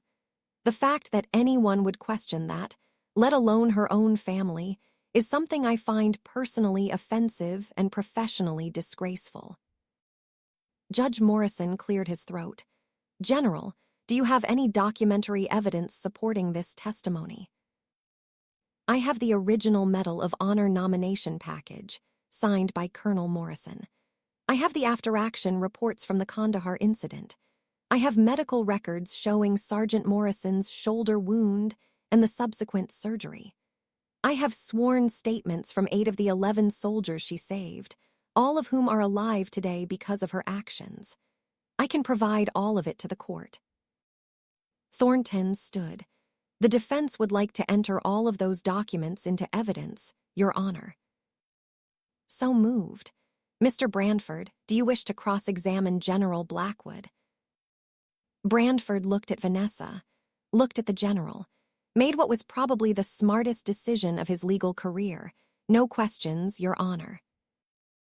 You may step down, General, and thank you for your service. Blackwood stood, looked at me with an expression that held both respect and something almost like apology. Sorry it took me so long to come. Sorry I couldn't prevent this in the first place. Sorry your family put you through this. Then he walked to the gallery and took a seat in the front row between 2 veterans who made space for him immediately. Judge Morrison gathered his papers. We're going to take a 30-minute recess. When we return, I expect the plaintiffs to explain why this case should continue given what we've just heard. I found Blackwood in the hallway outside the courtroom, surrounded by veterans who wanted to shake his hand, ask questions, tell him their own stories. He extracted himself politely and walked over to where I stood by a window overlooking the courthouse lawn. You didn't have to come. Yes, I did. I read the initial filing 3 months ago. Been waiting to see if your attorney would call me. When he didn't, I realized you probably had a plan. But after that fraud testified this morning, I decided your plan could use some reinforcement. How did you even know about the hearing? Colonel Taylor called me, said Rick Morrison's daughter was being dragged through court and accused of stolen valor. I was on a plane from Colorado 4 hours later. I felt something wet on my face and realized I was crying. Not sobbing, just tears running down while I stood there looking at this man I'd saved and who just returned the favor in the most public way possible. Thank you doesn't seem adequate. Then don't thank me. Just keep doing what you do. The world needs more people who run toward danger instead of away from it. He squeezed my shoulder once, the left one, not the one that still ached when weather changed, and returned to the veterans who wanted to talk to him. Thornton found me a few minutes later. Catherine, we need to discuss strategy. Blackwood's testimony changes everything. Brandford is going to ask for a continuance or try to withdraw. We should push for immediate ruling. No. He blinked no. I want to finish this, all of it. The video evidence, Danielle's testimony, everything. I want the full truth on record. But we've essentially won. The general. The general proved I'm not a fraud. But we haven't proven what Vanessa did. We haven't shown the extent of her manipulation. And we haven't given my mother a chance to understand what her choices cost. You want to keep going for their benefit. I want to keep going because truth matters. Not partial truth, not convenient truth, the whole thing. When court resumed, Brandford stood with the posture of a man who'd been backed into a corner and was trying to negotiate surrender terms. Your Honor, in light of General Blackwood's testimony, the plaintiffs would like to request a continuance to reassess our position. Judge Morrison looked unimpressed. Mr. Brandford, you brought serious accusations against a decorated combat veteran. You presented a witness who admitted under oath to perjury. You've wasted this court's time with what appears to be either gross negligence or deliberate fraud.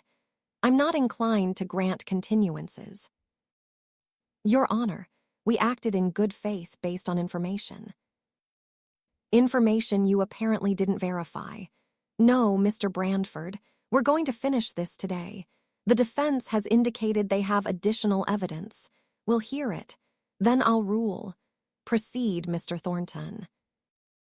Thornton called the video specialist first, Trevor Marsh, who'd been served with a subpoena 2 days earlier and looked deeply unhappy about being in court.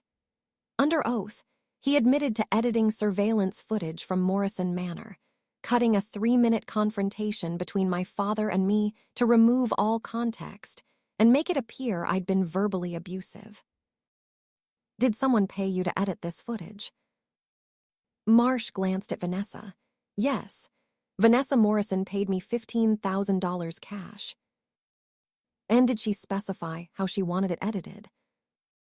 She told me to make it look like Catherine Morrison was aggressive and manipulative.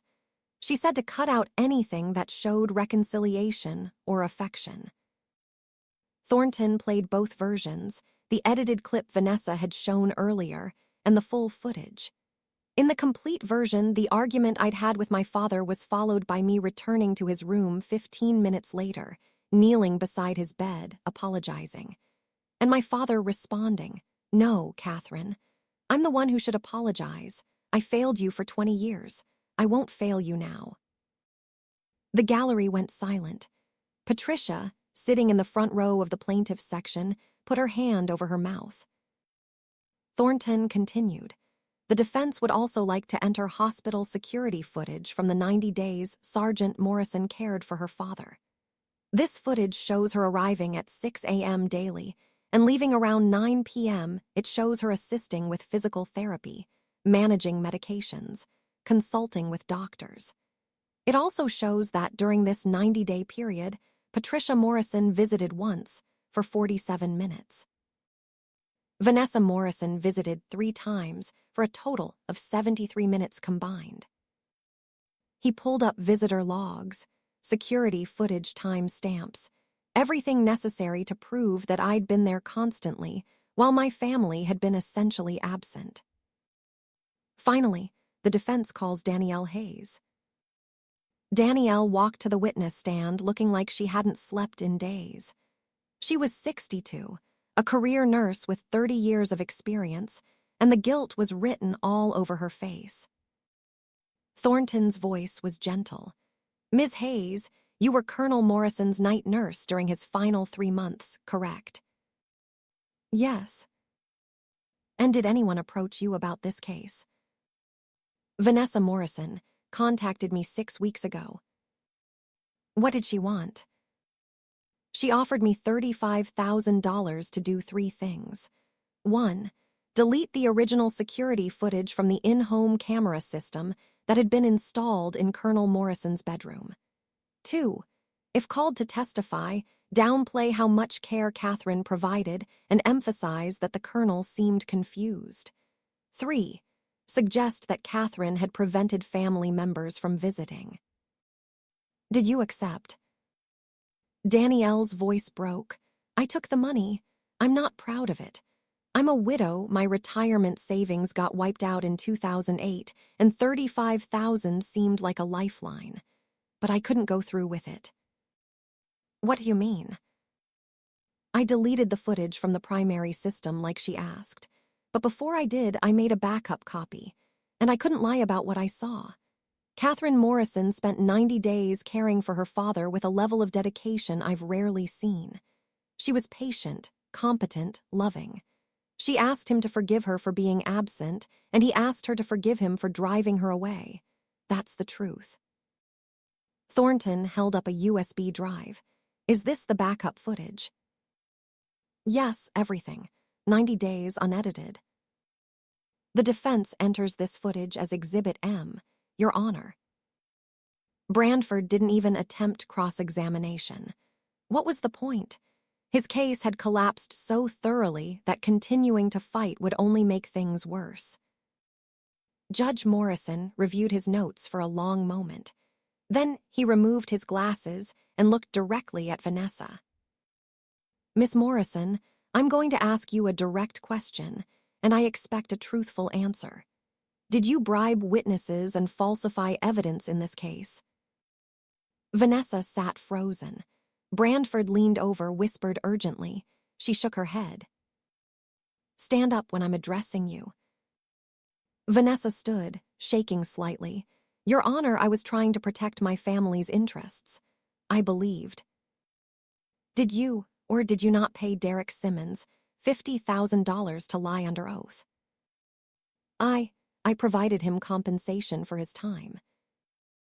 Did you, or did you not pay Trevor Marsh $15,000 to edit video footage to misrepresent events? I asked him to clarify the relevant portions.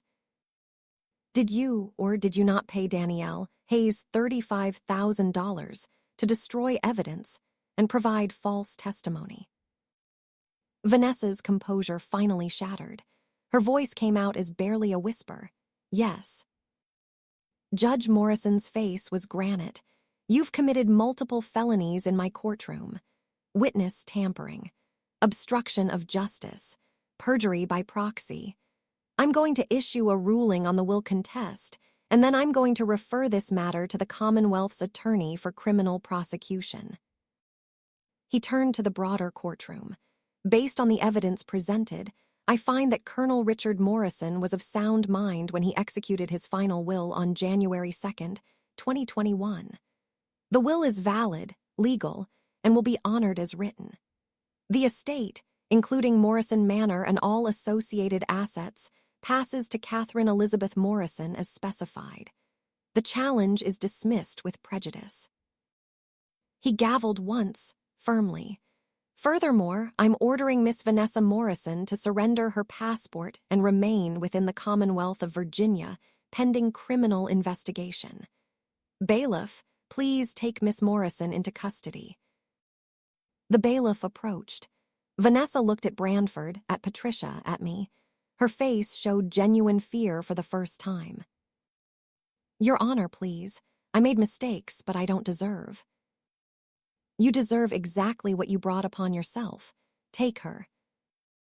Vanessa was handcuffed, led through the courtroom while reporters took photos and veterans watched with expressions ranging from satisfaction to pity. As she passed my table, she stopped. Catherine, please, tell them I didn't mean. I stood, looked at my sister with all the complicated emotions of shared childhood and 20 years of estrangement and this final betrayal. When I spoke, my voice was steady. You tried to destroy me because you needed money. You paid people to lie. You fabricated evidence. You called me a fraud in front of people who understand what that accusation means. But here's what you don't understand, Vanessa. I would have helped you. If you'd come to me honestly and said you were in financial trouble, I would have helped, because that's what family does. Not what they did to me, what they should do. Vanessa's eyes filled with tears. I'm sorry. I know, but sorry doesn't erase actions. It just acknowledges them. The bailiff led her away. Patricia sat motionless, face pale, watching her youngest daughter disappear in handcuffs. The courthouse steps were crowded with reporters, cameras, people wanting statements. Thornton handled them with practiced deflection while I stood to the side, exhausted in a way that had nothing to do with physical tiredness. General Blackwood appeared beside me. "The hard part starts now." I looked at him. Winning was the hard part. No, winning was the necessary part. Deciding what to do with victory, that's what separates good people from everyone else. 3 hours later, I sat in Thornton's office reviewing documents that would determine my sister's immediate future. The Commonwealth's attorney had already filed charges: witness tampering, obstruction of justice, conspiracy to commit fraud. Maximum sentence could be 10 years combined. Thornton pushed a form across his desk. "You have the right to file a civil suit as well. Defamation, emotional distress, malicious prosecution. You could bankrupt her completely." I read the form without picking it up. What would that accomplish? Justice, accountability, compensation for what she put you through. She's already facing criminal charges. She's already lost her credibility, probably her career. How much more accountability does she need? As much as she deserves. I thought about my father's letters. 20 years of words he couldn't say, love he couldn't express, pride he couldn't admit until he was dying. I thought about my mother in Italy learning piano pedagogy while her husband fought for his life. I thought about Vanessa, brilliant and accomplished, and so desperate to prove her worth that she destroyed her integrity trying to claim mine. Revenge isn't justice. It's just pain with better public relations. Thornton leaned back in his chair. "So what do you want?" "I want her to learn. I want her to understand what it means to serve something other than self-interest. I want her to spend time with people who have sacrificed, who have struggled, who have built lives out of wreckage instead of trying to steal from others." That sounds like a very specific vision. Because I have a very specific plan. The plea agreement took 2 weeks to negotiate. Vanessa would plead guilty to all charges in exchange for reduced sentencing.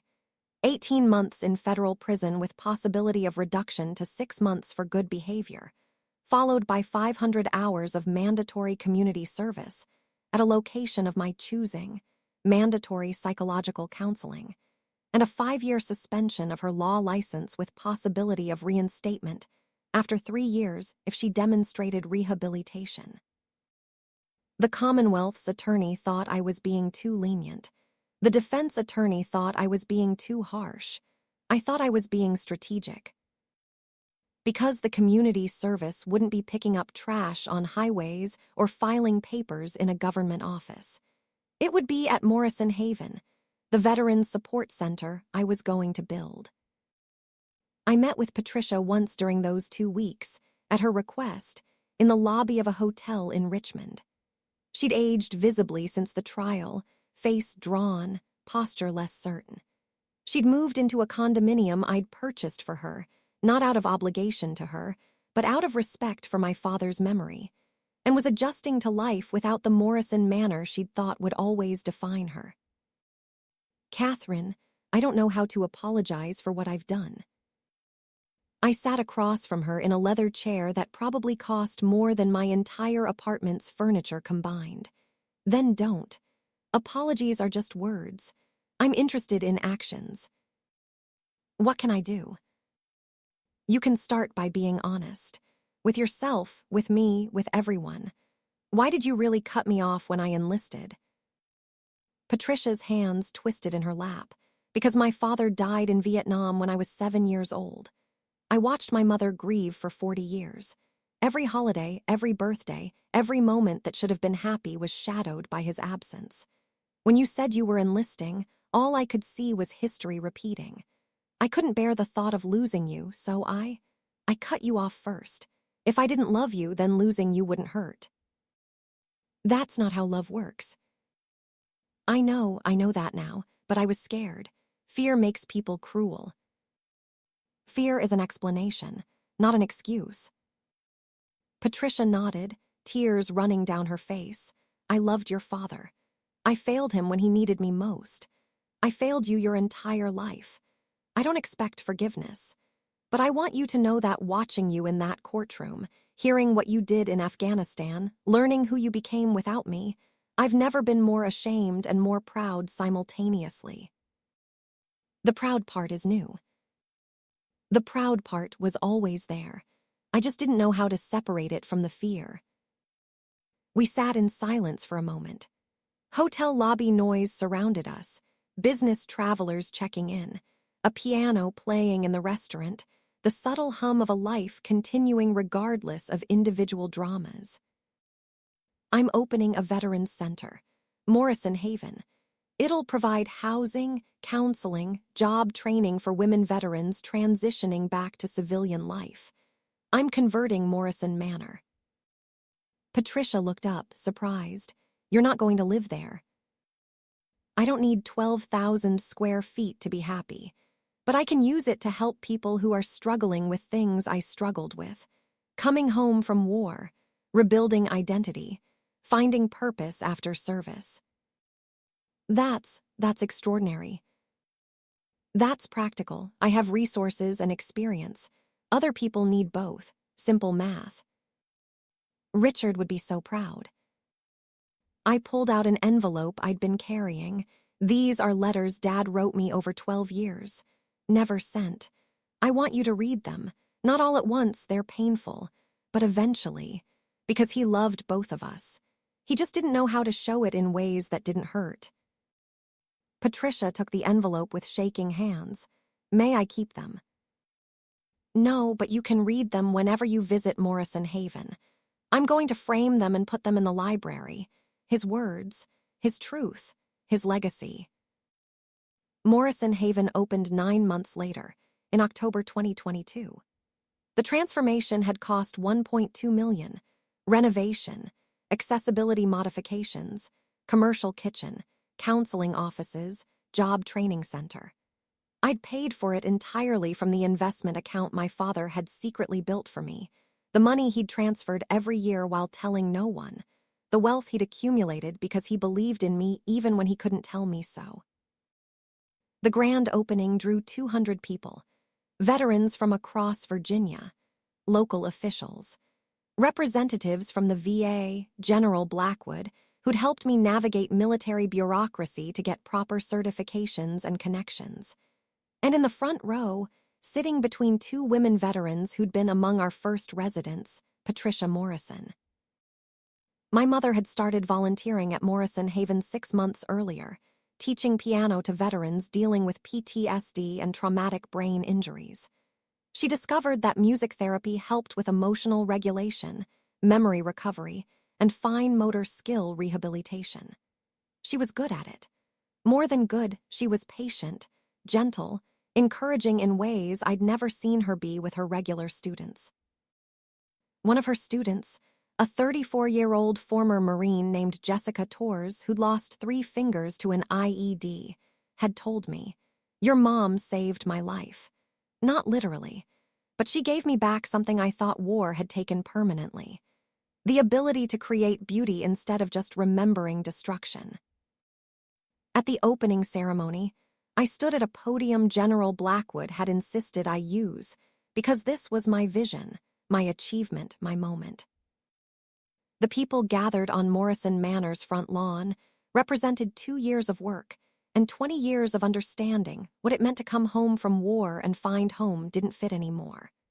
I looked out at faces I knew and faces I just met, at veterans in various stages of healing, at supporters who donated time and money and belief. When I left for basic training 20 years ago, my father told me I was making a mockery of the Morrison family legacy. He was wrong. The legacy isn't the house or the money or the name on a law firm. Legacy is what we build for people who come after us. It's the lives we improve, the doors we open, the hands we extend when someone's falling. I paused, gathering thoughts I'd rehearsed, but that felt different speaking aloud. Morrison Haven exists because I learned something in the military that I never learned growing up in this house. You don't measure worth by what you own. You measure it by what you give when you don't have to give anything at all. Every person here today, whether you served in uniform or serve now in other ways, understands that principle. We show up. We help. We stay when it's hard and uncomfortable and unrewarding, except for knowing we did the right thing. A few rows back, I saw Vanessa. She'd been released after 6 months in minimum security, had served 4 months of her community service requirement, and had another month left. She wore jeans and a Morrison Haven volunteer t-shirt, no jewelry, no makeup, hair in a simple ponytail. She looked younger somehow, or maybe just more honest. The work we do here isn't glamorous. We help veterans navigate VA paperwork. We teach resume writing and interview skills. We provide a safe place to sleep and 3 meals, and the understanding that transitioning from military to civilian life is hard and you don't have to do it alone. That's it. Simple, practical, necessary.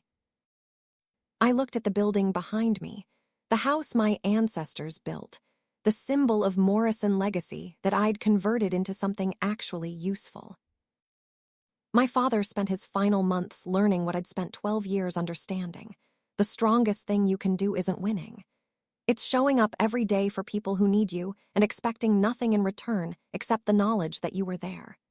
He taught me that lesson too late for him to see me live it fully, but he taught it nevertheless.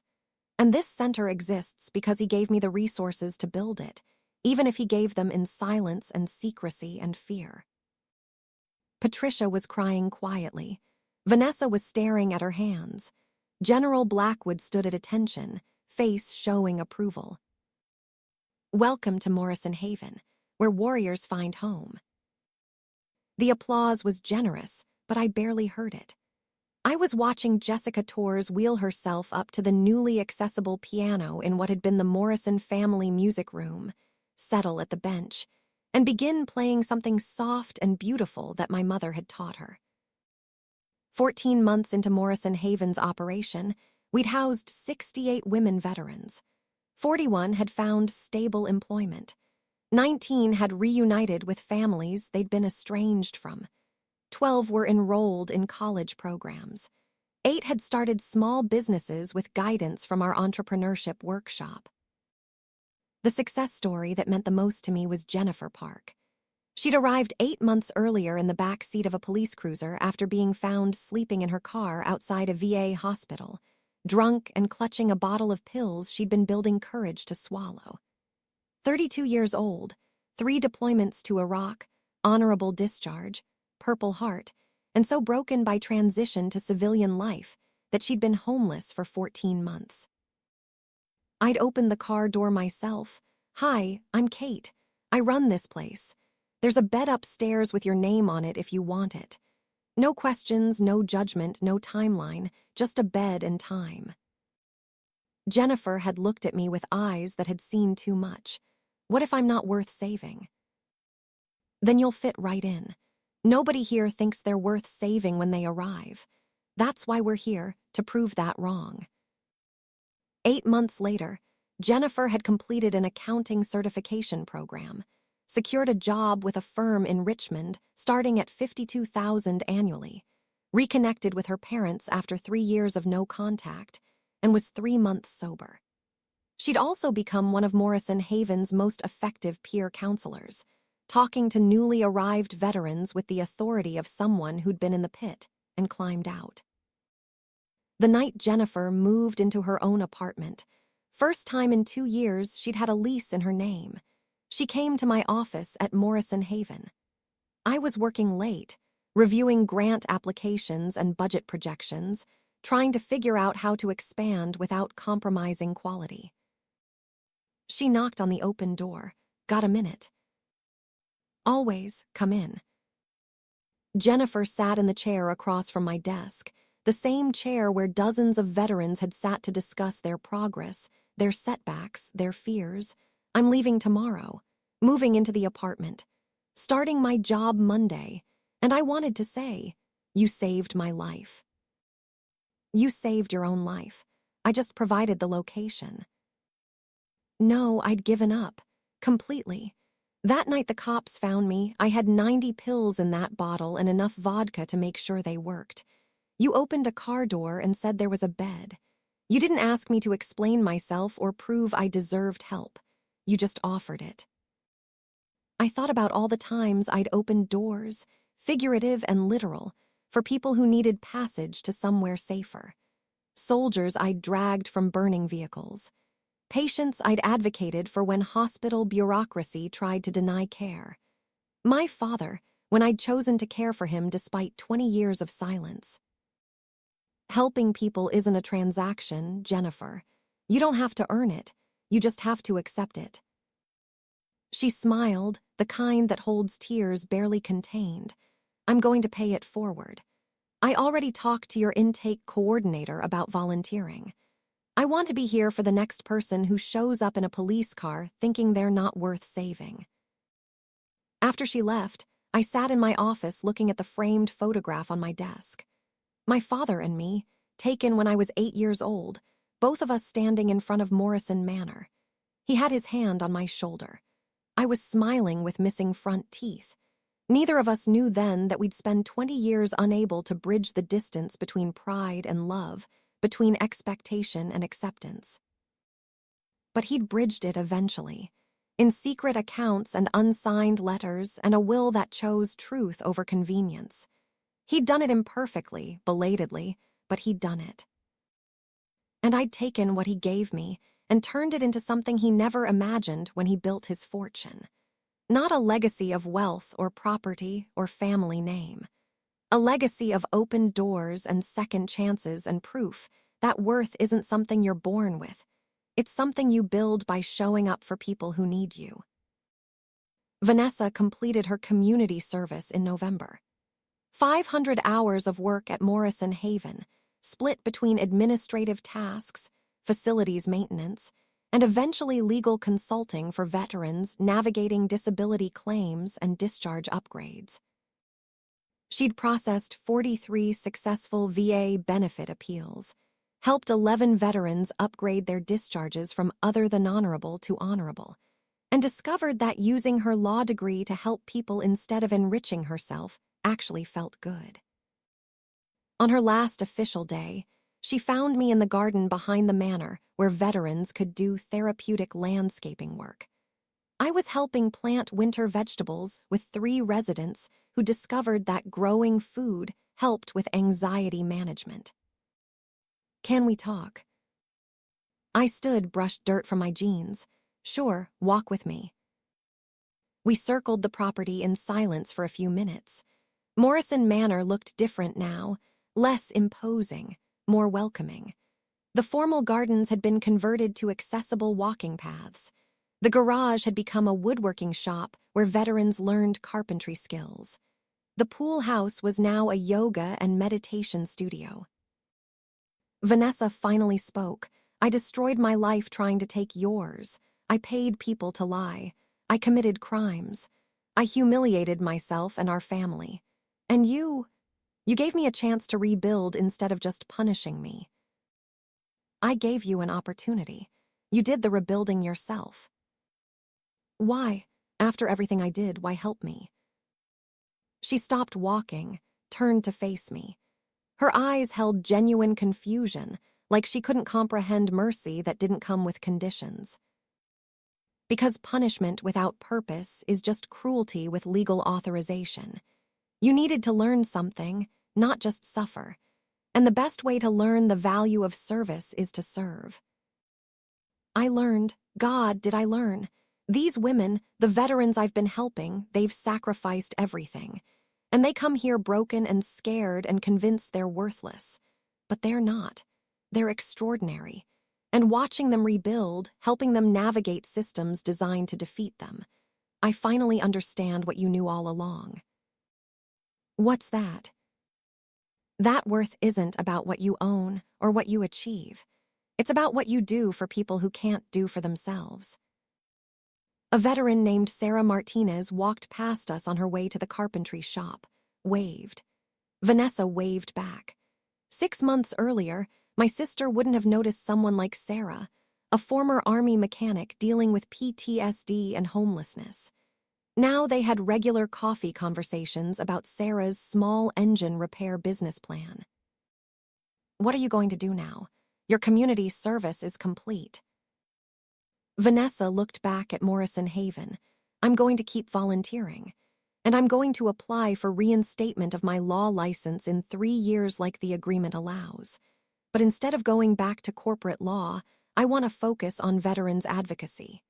There are firms that specialize in it.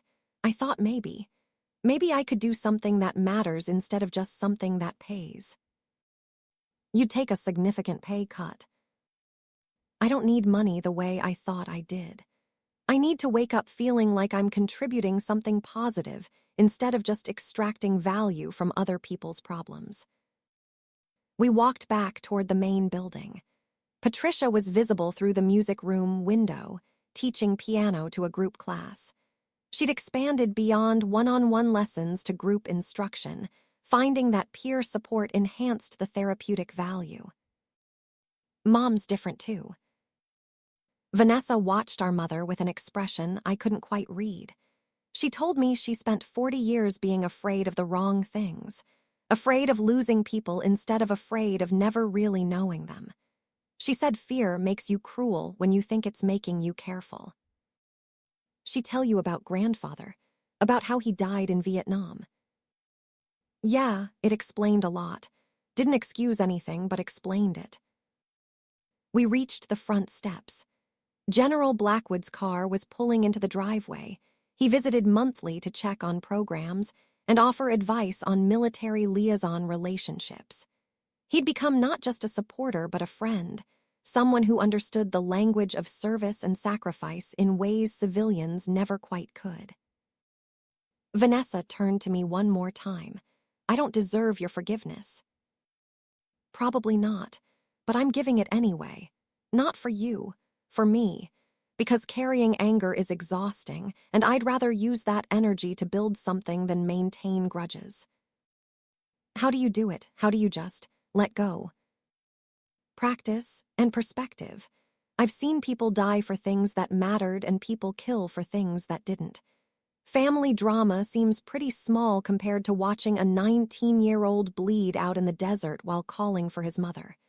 You betrayed me, Vanessa, but you didn't kill anyone. You can come back from betrayal if you actually try. I am trying. I know. That's why I'm still talking to you. 2 years after Morrison Haven opened, we held a memorial service on the anniversary of my father's death. Not a funeral. He'd been buried with full military honors in Arlington National Cemetery. This was something smaller, more personal. A gathering of people whose lives he'd touched, directly or indirectly. Patricia organized it with help from Vanessa and several Morrison Haven volunteers. They set up chairs on the back lawn overlooking the Potomac, arranged flowers my father had loved, prepared a simple reception with food and coffee. 70 people came. Veterans my father had served with decades ago. Neighbors who remembered him as fair and principled if distant. Lawyers from his era who respected his integrity. And dozens of Morrison Haven residents and alumni who'd never met Richard Morrison, but whose lives were changed because of the resources he'd left behind. General Blackwood spoke first, sharing stories about my father's military career that I'd never heard. How Richard Morrison had been known for treating enlisted soldiers with the same respect he showed officers. How he'd fought for better medical care for veterans long before it was politically popular. How he'd quietly paid college tuition for 3 soldiers from his unit who couldn't afford it, never mentioning it to anyone, the recipients only learning years later when they tried to thank him, and he told them to pay it forward instead. Patricia spoke next, her voice stronger than I'd heard it in years. Richard Morrison was complicated, proud, stubborn, sometimes cruel in his silences, but he was also capable of extraordinary generosity when he trusted someone deserved it. He taught me, too late, but he taught me, that love isn't about grand gestures. It's about showing up consistently, about being there when people need you, even if you're scared of what that need might cost. She looked directly at me. I spent 20 years being a coward about my daughter's choices. Richard spent 20 years being a coward about his pride, but in his final months, he found courage. He chose truth over comfort. He chose love over legacy. And everything you see here at Morrison Haven exists because he made that choice. Vanessa spoke briefly about lessons learned through consequences, about understanding that worth must be earned through service, not inherited through blood, about gratitude for second chances that should have been refused, but weren't. Then they asked me to speak. I stood at the small podium they'd set up, looking out at faces that represented different aspects of a complicated legacy. Veterans who'd served with my father, veterans who'd benefited from my inheritance of his wealth, family members trying to rebuild what 20 years had fractured. My father was a difficult man. He hit me when I enlisted. He didn't speak to me for 20 years. He told me I was a disgrace to our family name. I paused, letting that truth settle.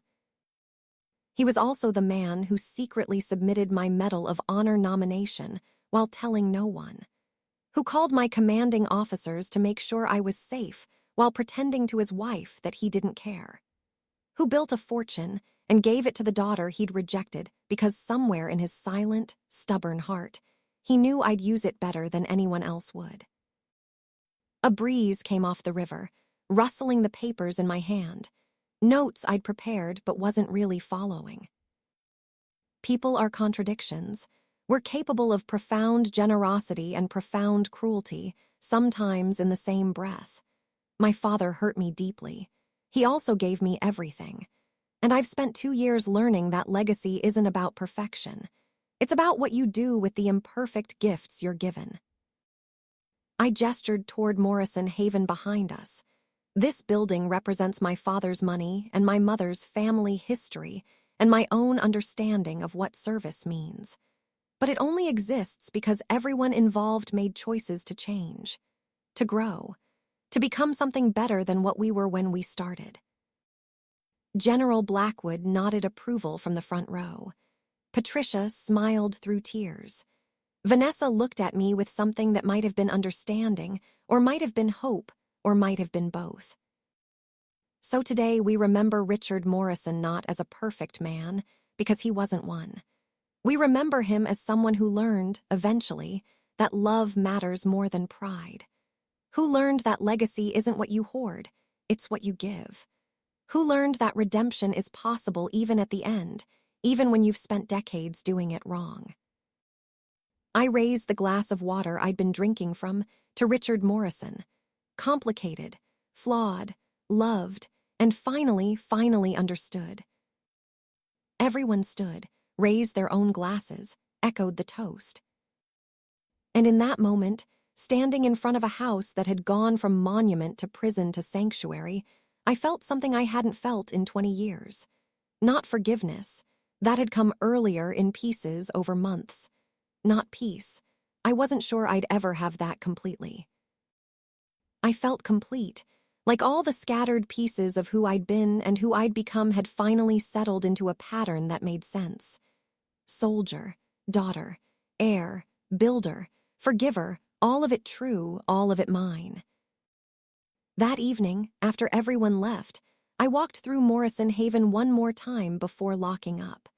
Patricia and Vanessa had both gone home to their respective lives, connected now in ways they hadn't been before tragedy and truth had forced reconnection. General Blackwood had returned to Colorado with promises to visit again next quarter. The building was quiet. Residents were in their rooms or the common areas. The night staff was settled in for their shift. Everything hummed with the particular energy of a place serving its purpose. I stopped in what had been my father's study, now converted to a library for veterans. The walls held books on everything from job searching to PTSD management to motorcycle repair. And in one corner, in a frame with museum-quality preservation, hung the first letter my father had written but never sent. Catherine, I saw your name in the Army Times today, made Sergeant First Class. I cried in my study and told no one. Your mother asked why my eyes were red and I said allergies. The truth felt too complicated to explain. How do I tell her I'm proud of the daughter I disowned? How do I admit I was wrong? I don't know how to fix what I broke, but I want you to know, even if you never read this, that you are extraordinary. You always were. I was just too proud to see it and too scared to say it.